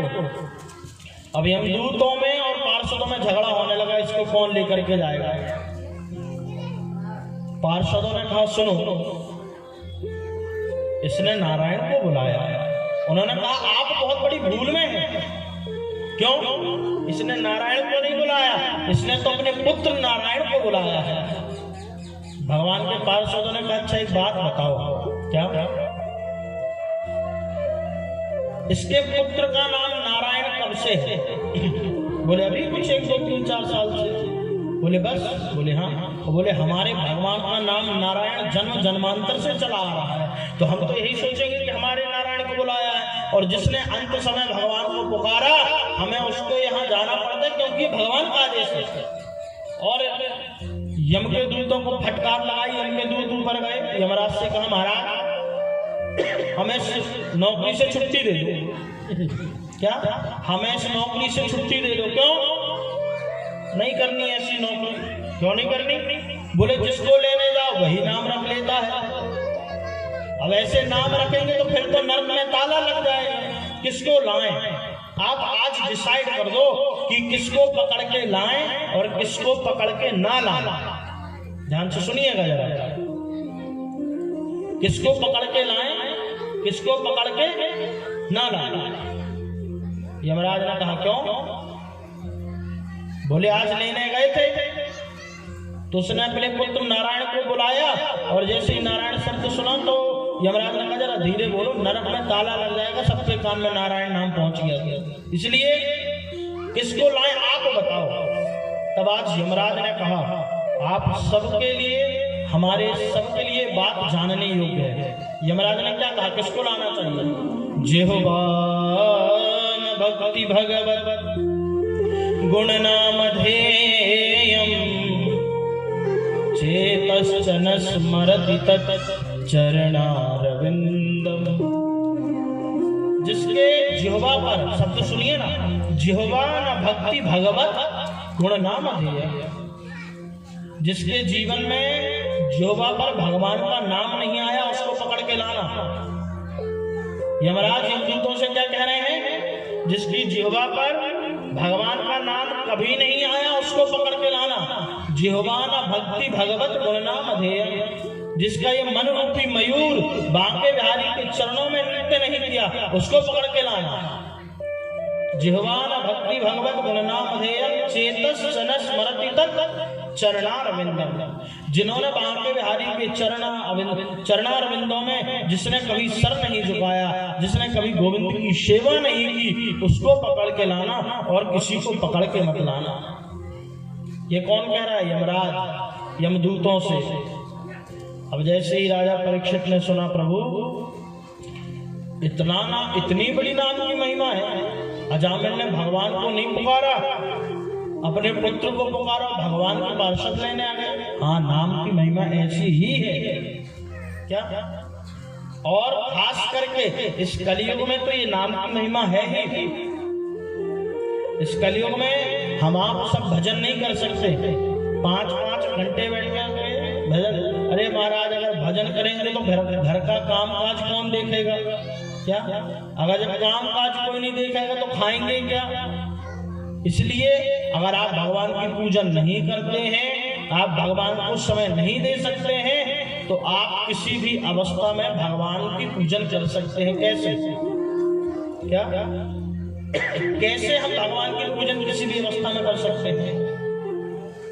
इस जिह्वा से अगर हम भगवान का नाम लेते रहे, इस जिह्वा से कैसे हम अगर खेत में भी काम कर रहे हैं तो भी भगवान का नाम ले रहे हैं, अगर हम खा रहे हैं तो मन में भगवान का नाम चले, तो आप अगर भजन ना भी करो तो आपको पूरा पूरा फल भजन का ही प्राप्त होगा।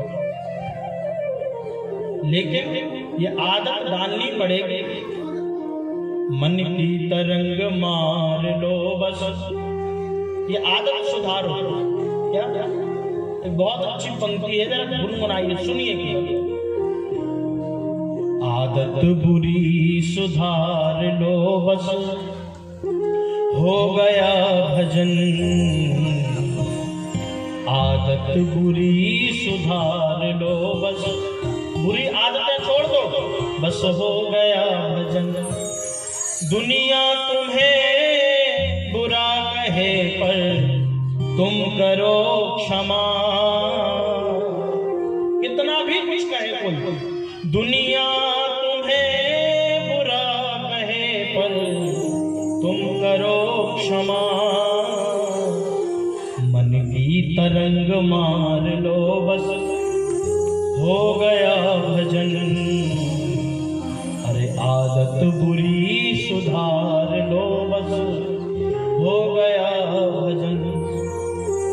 दुनिया से मोह त्याग कर, कृष्णा से प्रेम कर।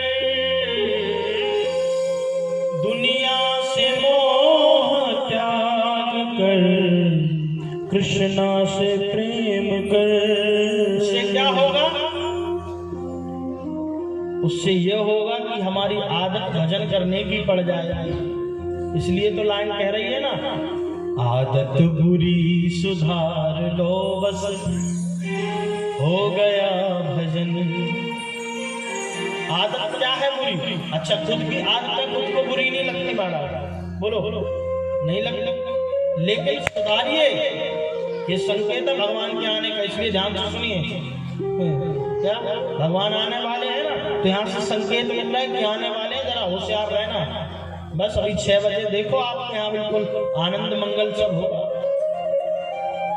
इसलिए अपनी आदतों को सुधारिए। देखिए भैया, आप कथा सुन रहे हैं, मुझे बड़ी खुशी है। बहुत कम जगह पर ऐसे आपकी तरह सच्चे श्रोता मिलते हैं। आपकी तरह सच्चे श्रोता कहीं कहीं मिलते हैं। जैसे आप बैठ करके सुन रहे हैं ना, आप बहुत अच्छे से सुन रहे हैं। बड़ी खुशी होती है अगर ऐसे श्रोता मिल जाए तो कथा सुनाने में। बाकी ऐसे श्रोता मिलते नहीं हैं। ये तो पिपलिया वाले के ऊपर बांके बिहारी की कृपा है जो बैठ करके कथा सुन रहे हैं। हाँ, बजा लो अपने लिए, तो कोई बात नहीं, शर्म की बात नहीं, बजा लो। इसलिए ये भगवान की कृपा है। और कथा सुन करके देखो, कथा तो सुन रहे हो, बहुत अच्छी बात है, लेकिन कथा सुनने के बाद हम कथा सुनने के बाद अपनी आदतों को सुधार लेंगे तो समझना हमारा कथा सुनना सार्थक हो गया। वरना कई लोग होते हैं ना, कथा भी सुनते हैं, पूजन भी करते हैं, भजन भी करते हैं, लेकिन ये शुद्ध नहीं होती उनकी खोपड़ी। बहुत जल्दी बुराई कोई आ जाए तो बुराई, किसी की निंदा, किसी की चुगली। क्या? लेकिन ये होगा कैसे? जब वास्तविक में आप अपने मन को मेरे बांके बिहारी के चरणों में लगाओगे। हुआ क्या? अजामिल ने यही तो किया। संतों ने मार्ग बता दिया, नाम गाया तो नाम से आदत सुधरी, और आदत सुधरने से क्या हुआ? नरक जाने से बच गया। सुखदेव गुरुदेव कहते हैं, परीक्षित ये नाम की महिमा है। व्यक्ति इस कलयुग में कैसी भी स्थिति में भगवान का नाम गाए, उसका कल्याण जरूर होता है। क्या? इसलिए आज अजामिल उपाख्यान की कथा कही है। कहा प्रभु अगर फिर भगवान समदर्शी है तो फिर भगवान पक्षपात क्यों करते हैं? जरा सुनिए ध्यान से, भगवान पक्षपात क्यों करते हैं? कैसा पक्षपात? परीक्षित ने कहा कैसा पक्षपात?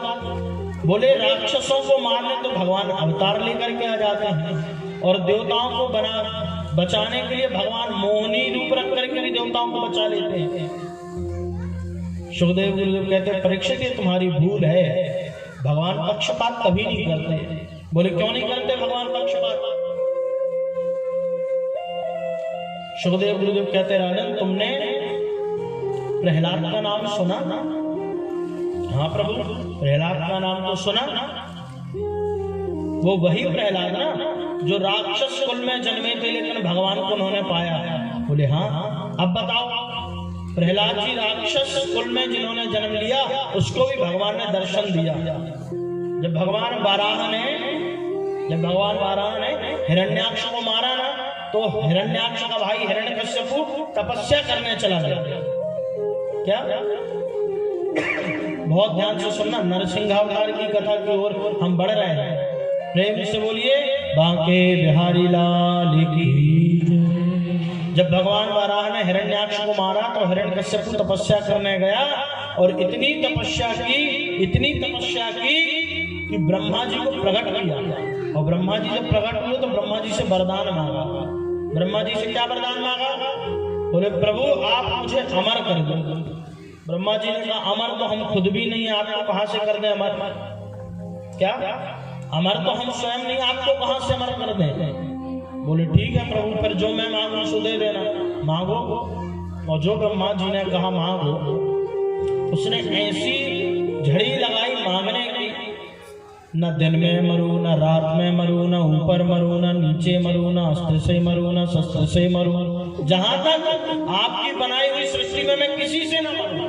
ब्रह्मा जी से वरदान जब मांगे हिरण्यकश्यपु ने, तो ब्रह्मा जी ने कहा अब एक बात बताओ, तुमने इसमें अमर के लिए छोड़ा क्या है? वैसे ही तुम अमर हो गए हो। क्या? सब कुछ मांग लिया, न दिन में मरू, न रात में मरू, न अस्त्र से मरू, न शस्त्र से मरू। जैसे ही तपस्या की, ठीक है, जब तपस्या करने हिरण्यकश्यपु गया तो हिरण्यकश्यपु की पत्नी का नाम था कयाधु। उनके गर्भ में प्रहलाद जी थे। क्या? उनके गर्भ में प्रहलाद जी थे, और नारद जी का सत्संग किया।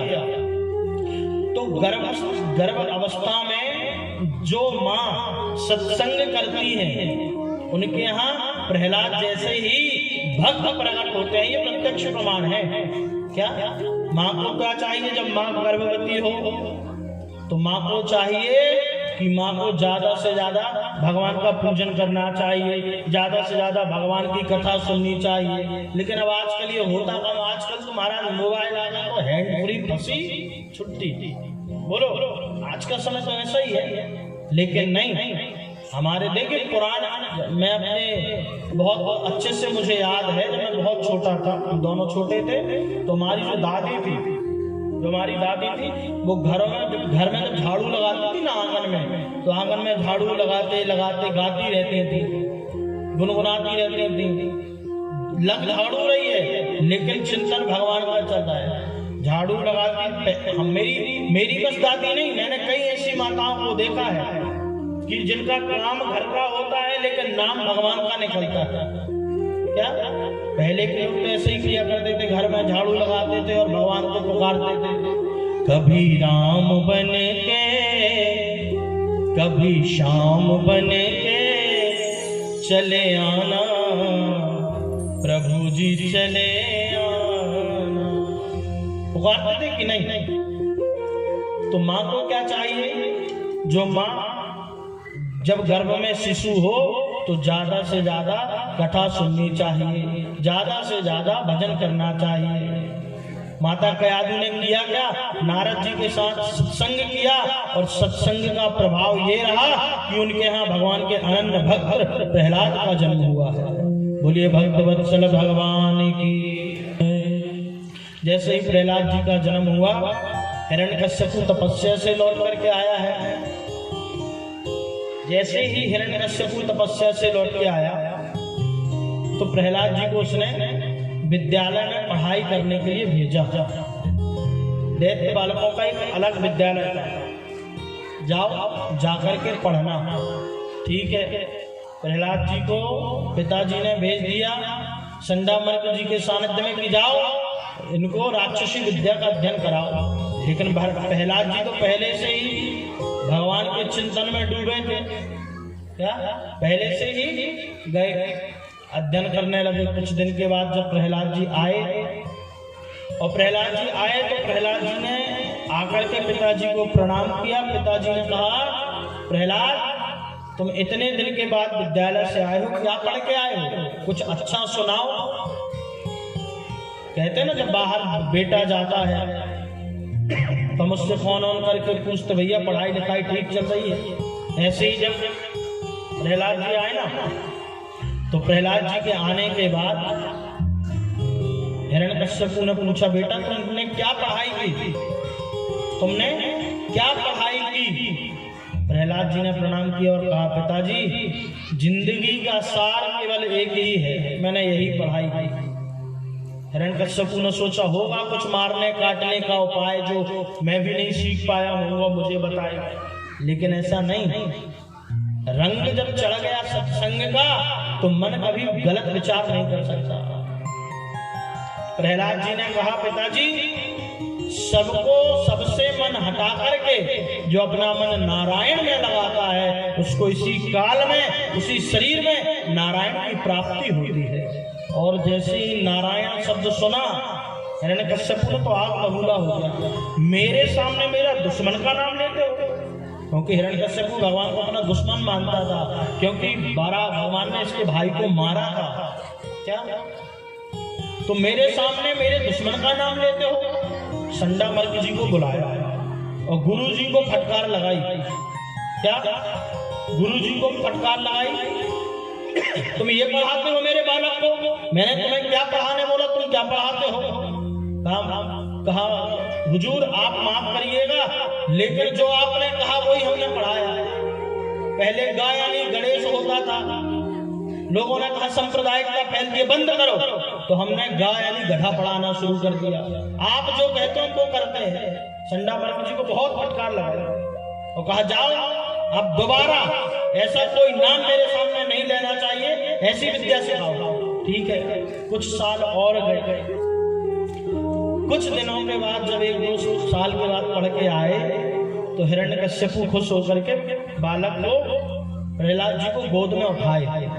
और जैसे ही गोद में उठाए तो पूछा, पुत्र इस बार तुमने क्या पढ़ाई की। इस बार प्रहलाद जी ने कहा, पिताजी आप आनंदित हो जाएंगे अगर मेरी पढ़ाई के विषय में आप जानेंगे। ऐसा क्या पढ़ लिया मुझे भी सुनाओ, ऐसा क्या पढ़ लिया तुमने। उसने कहा, पिताजी मैंने इस बार भगवान को पाने के 9 मार्ग सीखे हैं। 9 मार्ग मुझे पता है, क्या एक नहीं 9 मार्ग। श्रवणम कीर्तनम विष्णु स्मरणम पाद सेवनम अर्चनम वंदनम दास्यम शक्यमात्म निवेदन। पिताजी इस बार मैंने नवदा भक्ति सीखी है। प्रहलाद जी क्या बता रहे हैं अपने पिताजी को, नवदा भक्ति। और नवदा भक्ति में सबसे पहली भक्ति कौन सी है भैया, श्रवणम कीर्तनम विष्णु। सबसे पहली भक्ति है श्रवण। क्या सबसे पहली भक्ति बताइए नवदा में, सबसे पहली भक्ति श्रवण है। इसलिए जो अच्छा सुनेगा वो अच्छा बोलेगा। एक अच्छा श्रोता ही एक अच्छा वक्ता बनता है। इसलिए पिताजी अगर आप भगवान की कथाएं सुनोगे तो आपको कभी कष्ट नहीं होगा। श्रवणम कीर्तनम, कीर्तन करिए, जितना ज्यादा हो सके कीर्तन करिए। कीर्तन में भी मन नहीं लगता तो क्या करें? स्मरणम, स्मरण करिए, उसमें भी मन नहीं लगता तो अर्चनम, अर्चन करिए। नवदा भक्ति जो बताएं। और जो हिरण्यकश्यपु आग बबूला हुआ तो उठा करके अपने ही पुत्र को उसने कारागृह में बंद कर दिया। जैसे ही कारागृह में बंद किया, पिताजी ने कहा गुरुजी से, जाओ इसको जो तुम्हें कष्ट पहुंचाते मैंने पहुंचाओ, ये मेरा पुत्र हो ही नहीं सकता। क्या? ये मेरा पुत्र नहीं है, ये मेरे दुश्मन का नाम ले रहा है, ये मेरा पुत्र नहीं है। लेकिन देखिए भैया, जा पर कृपा श्याम की होई, ता पर कृपा करे सब कोई। जिसके ऊपर मेरे बांके बिहारी की कृपा हो, क्या? जिसके ऊपर बांके बिहारी की कृपा हो, भला उसका दुनिया क्या बिगाड़ सकती है। प्रहलाद जी ने मन में सोचा, मैं जहां भी रहूंगा, जैसे भी रहूंगा, करूंगा तो भगवान का ही भजन। संडामर्ग जी ने कारागृह में बंद किया और एक दिन संडामर्ग जी चले गए कहां? बाजार। जैसे ही बाजार गए, कुछ मित्र आ गए। मित्र से कहा, मित्र एक काम करें, आज हम एक खेल खेलते हैं। कौन सा खेल प्रहलाद? बोले भैया हम आप आज एक खेल खेलते आंख मिचौली का। वो क्या होता है? बोले चलो मैं बताऊंगा। क्या? बोले जैसा जैसा मैं करूं वैसा वैसा तुम करते जाओ। क्या? जैसा जैसा मैं करूं वैसा वैसा तुम करते जाना। उससे क्या होगा? बोले उससे जो होगा तो तुम्हें बाद में पता चलेगा। दूसरे ने कहा, भैया प्रहलाद हम तेरे साथ हर चीज करने हूं तैयार हैं, लेकिन अगर तेरे पिताजी आ गए तो? जैसे तू कारागृह में बंद है ऐसे ही हमें उठा के अगर बंद कर दिया तो? बोले चिंता मत करो, जिसका तुम नाम लोगे वो तुम्हें स्वयं बचाने आएगा, इस बात की गारंटी मेरी है। तो क्या करें फिर? किसी ने ली ढोलक, किसी ने लिया मजीरा और भगवान का संकीर्तन करने लगा। तो आइए जरा हम आप भी बड़ी देर से बैठे हैं, 2 मिनट संकीर्तन करें। और भैया देखो, जो प्रहलाद जी के तरफ हैं, हाँ, जो प्रहलाद जी के तरफ है वो तो मेरे साथ ताली बजाएंगे, और जो हिरण्यकश्यपु की तरफ है वो मत बजाइएगा। तो आइए क्या गाया प्रहलाद जी ने? राधा राधा कृष्ण राधा, राधा राधा कृष्ण राधा, राधा राधा कृष्ण राधा, राधा राधा कृष्ण राधा। वो गिरधर गिरकर गोपाला, मुरली मनोहर नंदलाला। गिरधर गिरकर गोपाला, मुरली मनोहर नंदलाला। ओ गिरधर गिरकर गोपाला, मुरली मनोहर नंदलाला। गिरधर गिरकर गोपाला, मुरली मनोहर नंदलाला। अब देखो ये तो सब गाते ही हैं, यहाँ भी गा रहे हैं, आगे जाएंगे तो भी गाएंगे। जरा एक बार आप भी गा के सुनाओ। अभी भैया नहीं गाएंगे, आप लोग गाना, पहले मैं गाऊंगा फिर आप गाना। राधा राधा कृष्ण राधा, बहुत सुंदर। राधा राधा कृष्ण राधा। हो गिरधर गिरवर गोपाला, मुरली मनोहर नंदलाला। हो गिरधर गोपाला, मुरली मनोहर नंदलाला। हो गिरधर गिरवर गोपाला, मुरली मनोहर नंदलाला। हो गिरधर गिरवर गोपाला, मुरली मनोहर नंदलाला। राधा राधा कृष्ण राधा, राधा राधा कृष्ण राधा। हो राधा राधा कृष्ण राधा, राधा राधा कृष्ण राधा। हो राधा कृष्ण राधा, राधा कृष्ण राधा। हो राधा कृष्ण राधा, राधा कृष्ण राधा। हो राधा कृष्ण राधा, राधा कृष्ण राधा। राधा कृष्ण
भक्त वत्सल भगवान की।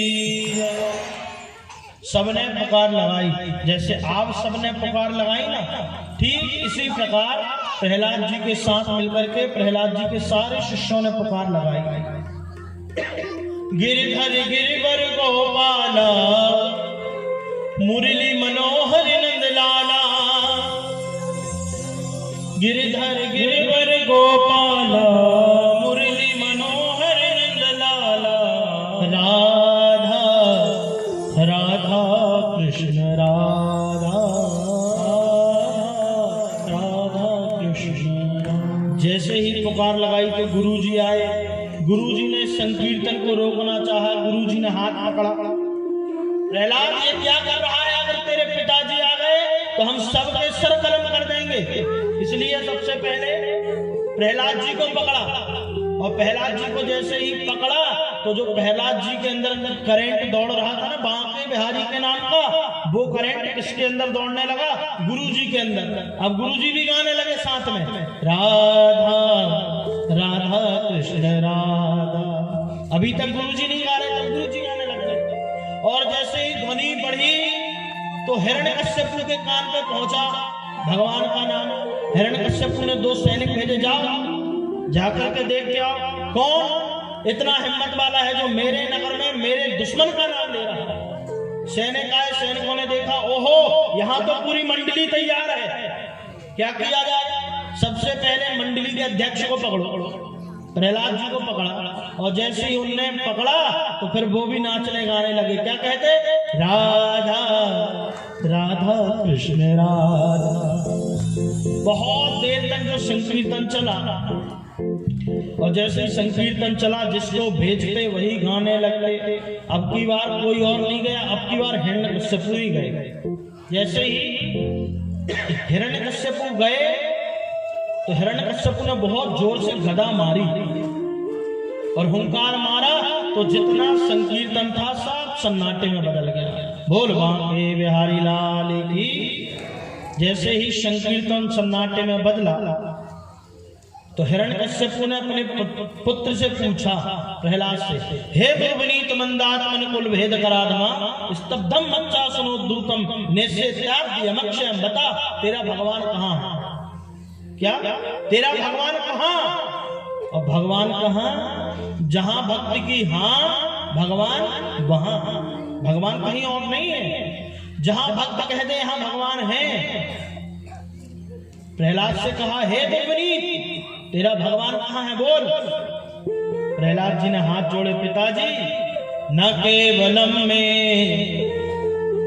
भवतश्चराजन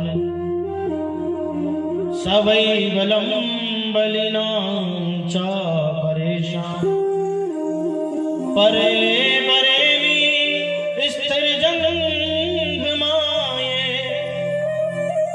ब्रह्मादयो येन वसतम प्रणीता। भगवान कहाँ नहीं है? आप कहते हो भगवान कहाँ है, मैं बोलता हूँ पिताजी भगवान कहाँ नहीं है, बताओ। न केवलम में, किसी एक वस्तु में नहीं। पिताजी चींटी के पग नूपुर बांधे तो भी ईश्वर सुनता है। चींटी कितनी सी और चींटी के पैर कितने से, और चींटी पैर में नूपुर बांधे और बांध के नाचे, वो भी ईश्वर सुनता है। अब बताओ, आप कहते हो कहाँ नहीं है ईश्वर?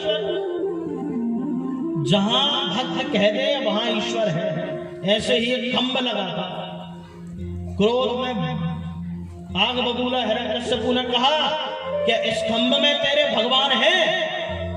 भक्त ने बिना विचार किए कह दिया, हाँ पिताजी इस खंभ में भी मेरे भगवान हैं। और मन ही मन प्रहलाद जी ने क्या कहा भगवान से, भगवान अगर आज पिताजी आजमाए तो आप इस खंभ से प्रकट होकर के हमारी रक्षा करना, वरना पत्थरों में पूजने वाले लोगों की आस्था को ठेस पहुंचेगी। और जैसे ही हिरण्यकश्यपु ने गदा मारा तो खंभ से ही भगवान नरसिंह प्रकट हो गए। सबने जय जयकार की। बोलिए नरसिंह भगवान की जय। भगवान नरसिंह प्रकट हुए, और जैसे ही नरसिंह भगवान प्रकट हुए ना तो हिरण्यकश्यपु घबराया। लेकिन फिर सहमत हुआ, नहीं नहीं हम घबराएं क्यों, मैंने तो ब्रह्मा जी से वरदान मांगे हैं, मैं मरूंगा नहीं। हिरण्यकश्यपु ने भगवान से कहा मुझे कोई मार नहीं सकता, क्यों, मैंने वरदान मांगे हैं। क्या वरदान मांगा है, न दिन में मरूं, न रात में मरूं, न ऊपर मरूं, न नीचे मरूं, न अस्त्र से मरूं, न शस्त्र से मरूं, और जहां तक तुम्हारी बनाई हुई सृष्टि में किसी से न मरूं। भगवान ने कहा बस इतनी वरदान है? बोले हाँ। बोले देख, ना दिन है ना रात है, संध्या काल का समय है। क्या, ना दिन है न रात है, इसी संध्या काल का समय था। ना अस्त्र है ना शस्त्र है, ये मेरे जो बड़े बड़े नाखून है ना, इन्हीं से मैं तेरा कल्याण करूंगा। और ब्रह्मा जी मुझे नहीं बनाते, मैं स्वयं ब्रह्मा को बनाता हूँ। यह कहते हुए देखते ही देखते भगवान नरसिंह ने आज हिरण्याक्ष का, हिरण्यकश्यपु का गोविंदाय नमो नमः, बोलिए भक्तवत्सल भगवान की जय। इस प्रकार से भगवान ने हिरण्यकश्यपु का कल्याण किया। प्रहलाद जी से पूछा बताओ तुम्हें क्या चाहिए? कहा प्रभु मुझे कुछ नहीं चाहिए। क्यों? जिसको आप मिल जाओ भला उसको कुछ चाहिए होगा? बोलो, जिसको पारस मणि मिल जाए फिर उसके लिए सोना कोई कीमती चीज होगी क्या? अगर पारस मणि मिल जाए तो फिर सोना कीमती नहीं लगेगा। इसीलिए प्रभु आप तो पारस मणि है, आपको जिस भी चीज में छुपा देंगे वो सोना बन जाएगा। इसलिए आपसे कुछ नहीं चाहिए। हाँ, लेकिन एक जिज्ञासा है। क्या? बोले प्रभु मेरे पिताजी ने आपको हमेशा ही बुरी बुरी बातें कही हैं, आप मेरे पिताजी का कल्याण करना, मेरे पिताजी नरक ना जाने पाए। क्या? लेकिन भगवान ने कहा नहीं प्रहलाद, त्रिशत्रु भी पिता पूता, जिसके यहाँ तुम्हारे जैसे पुत्र जन्म ले ले उसकी आने वाली 21 पीढ़ी और पिछली 7 पीढ़ी अपने आप ही तर जाती है। इस प्रकार से भगवान ने प्रहलाद जी को दर्शन दिया हमसे प्रकट होकर के। कौन कहता है भगवान आते नहीं? बोलो, भगवान आते हैं, हम बुलाते नहीं हैं। क्या? हम चाहते नहीं ना कि भगवान आए, कहते तो हैं भगवान को बुलाते तो हैं, लेकिन इच्छा भी है नहीं अंदर से। जिस तरह प्रहलाद की भक्ति में शक्ति थी, डगमगाए नहीं। हमें आपको थोड़ा सा कष्ट आ जाए ना, कुछ छूटे ना छूटे, सबसे पहले हमारा भजन छूटता है। क्या? हमें संसार में थोड़ी सा कोई कष्ट आ जाए तो सबसे पहले क्या छूटता है? भजन।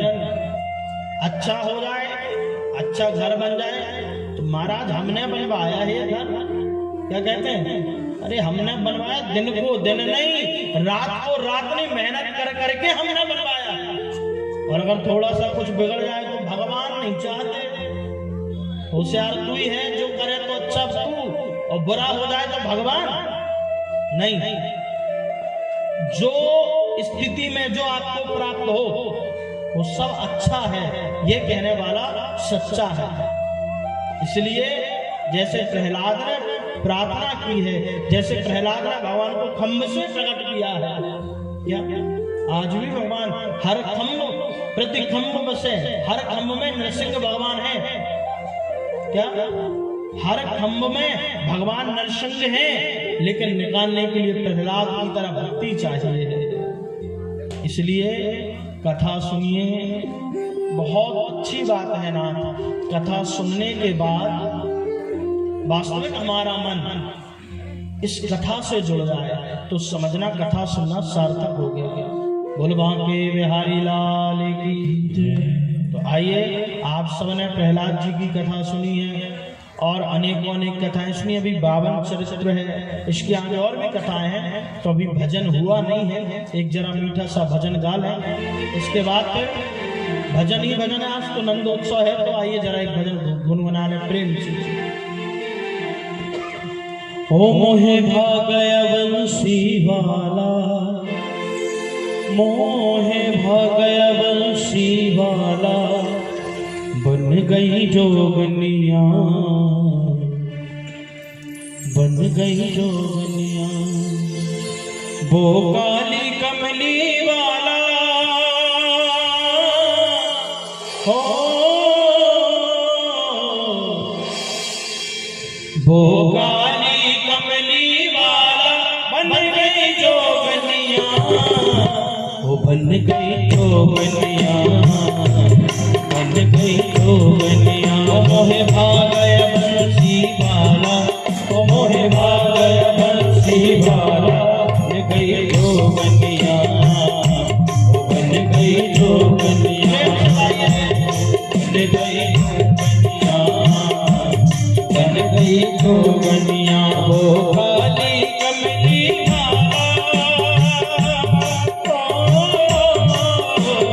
काली कमली वाला बन गई जोगनिया, बन गई जोगनिया, बन गई जोगनिया, जोगनिया बन गई जोगनिया, बन गई जोगनिया। तो आइए जरा बैठे बैठे ही मस्ती का आनंद लेते हैं। दोनों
जोगनिया, बन गई जोगनिया, जोगनिया बन गई जोगनिया, बन गई जोगनिया। मोहे भावया बंसी वाला, मोहे भावया बंसी वाला, बन गई जोगनिया, बन गई जोगनिया, बन गई जोगनिया, बन गई जोगनिया। ओ गाली कमली भाला, ओ गाली कमली भाला, बन गई जोगनिया, बन गई जोगनिया, बन गई जोगनिया, ओ बन गई जोगनिया, बन गई जोगनिया, जोगनिया बन गई जोगनिया, बन गई जोगनिया।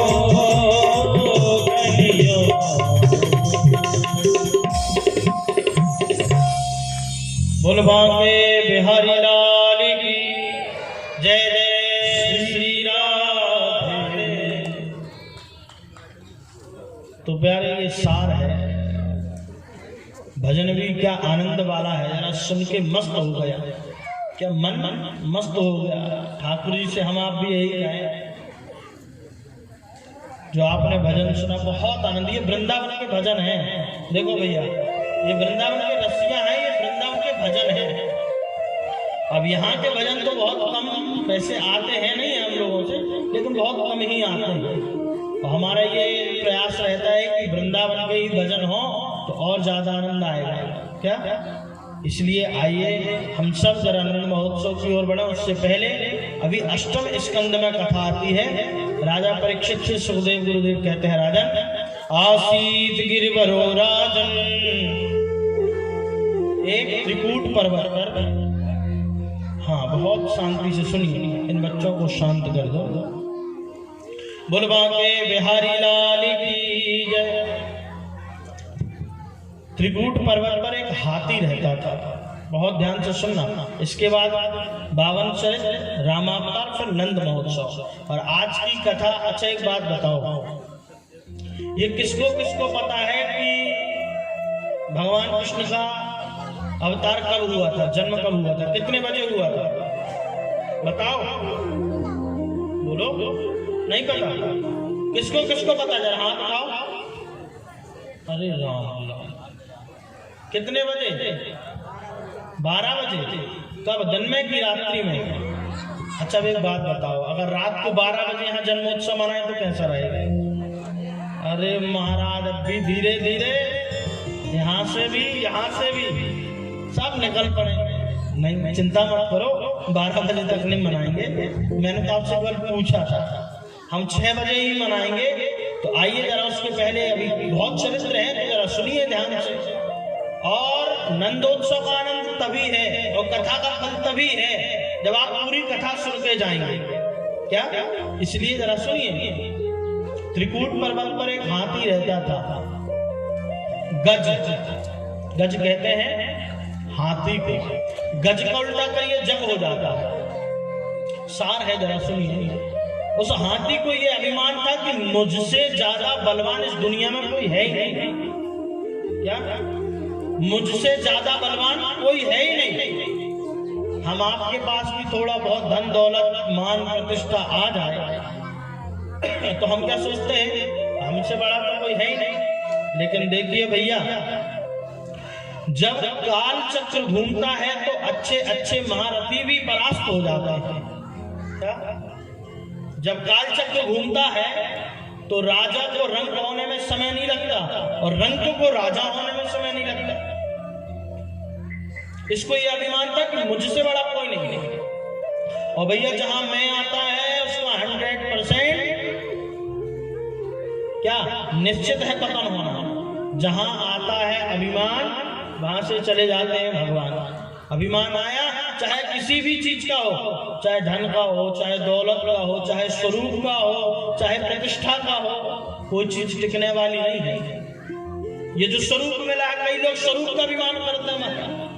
क्या? अरे हमसे सुंदर तो कोई नहीं है, तो जीवन भर रहोगे क्या? नहीं, एक समय आएगा आप भी कुरूप हो जाओगे। धनवान चाहे कि मैं मुझसे बड़ा कोई नहीं है। तभी जब नोटबंदी हुई थी देखा था ना, फिर बोलो, फिर समय सबका आता है। इसको ये अभिमान था कि मुझसे बड़ा कोई पहलवान है ही नहीं। एक दिन इसने लिया अपने पूरे परिवार को और चला सरोवर में स्नान करने। जैसे ही स्नान करने पहुंचा, परिवार वाले साथ में थे। हुआ क्या, बहुत उस सरोवर को उसने गंदा किया। सरोवर को उसने बहुत गंदा किया। गंदा कैसे किया? स्नान किया। स्नान करने के बाद अटखेलियां करने लगा। जब बहुत उपद्रव मचाया उस हाथी ने, गज ने, तो एक मगरमच्छ ने आकर के उसका पैर पकड़ लिया।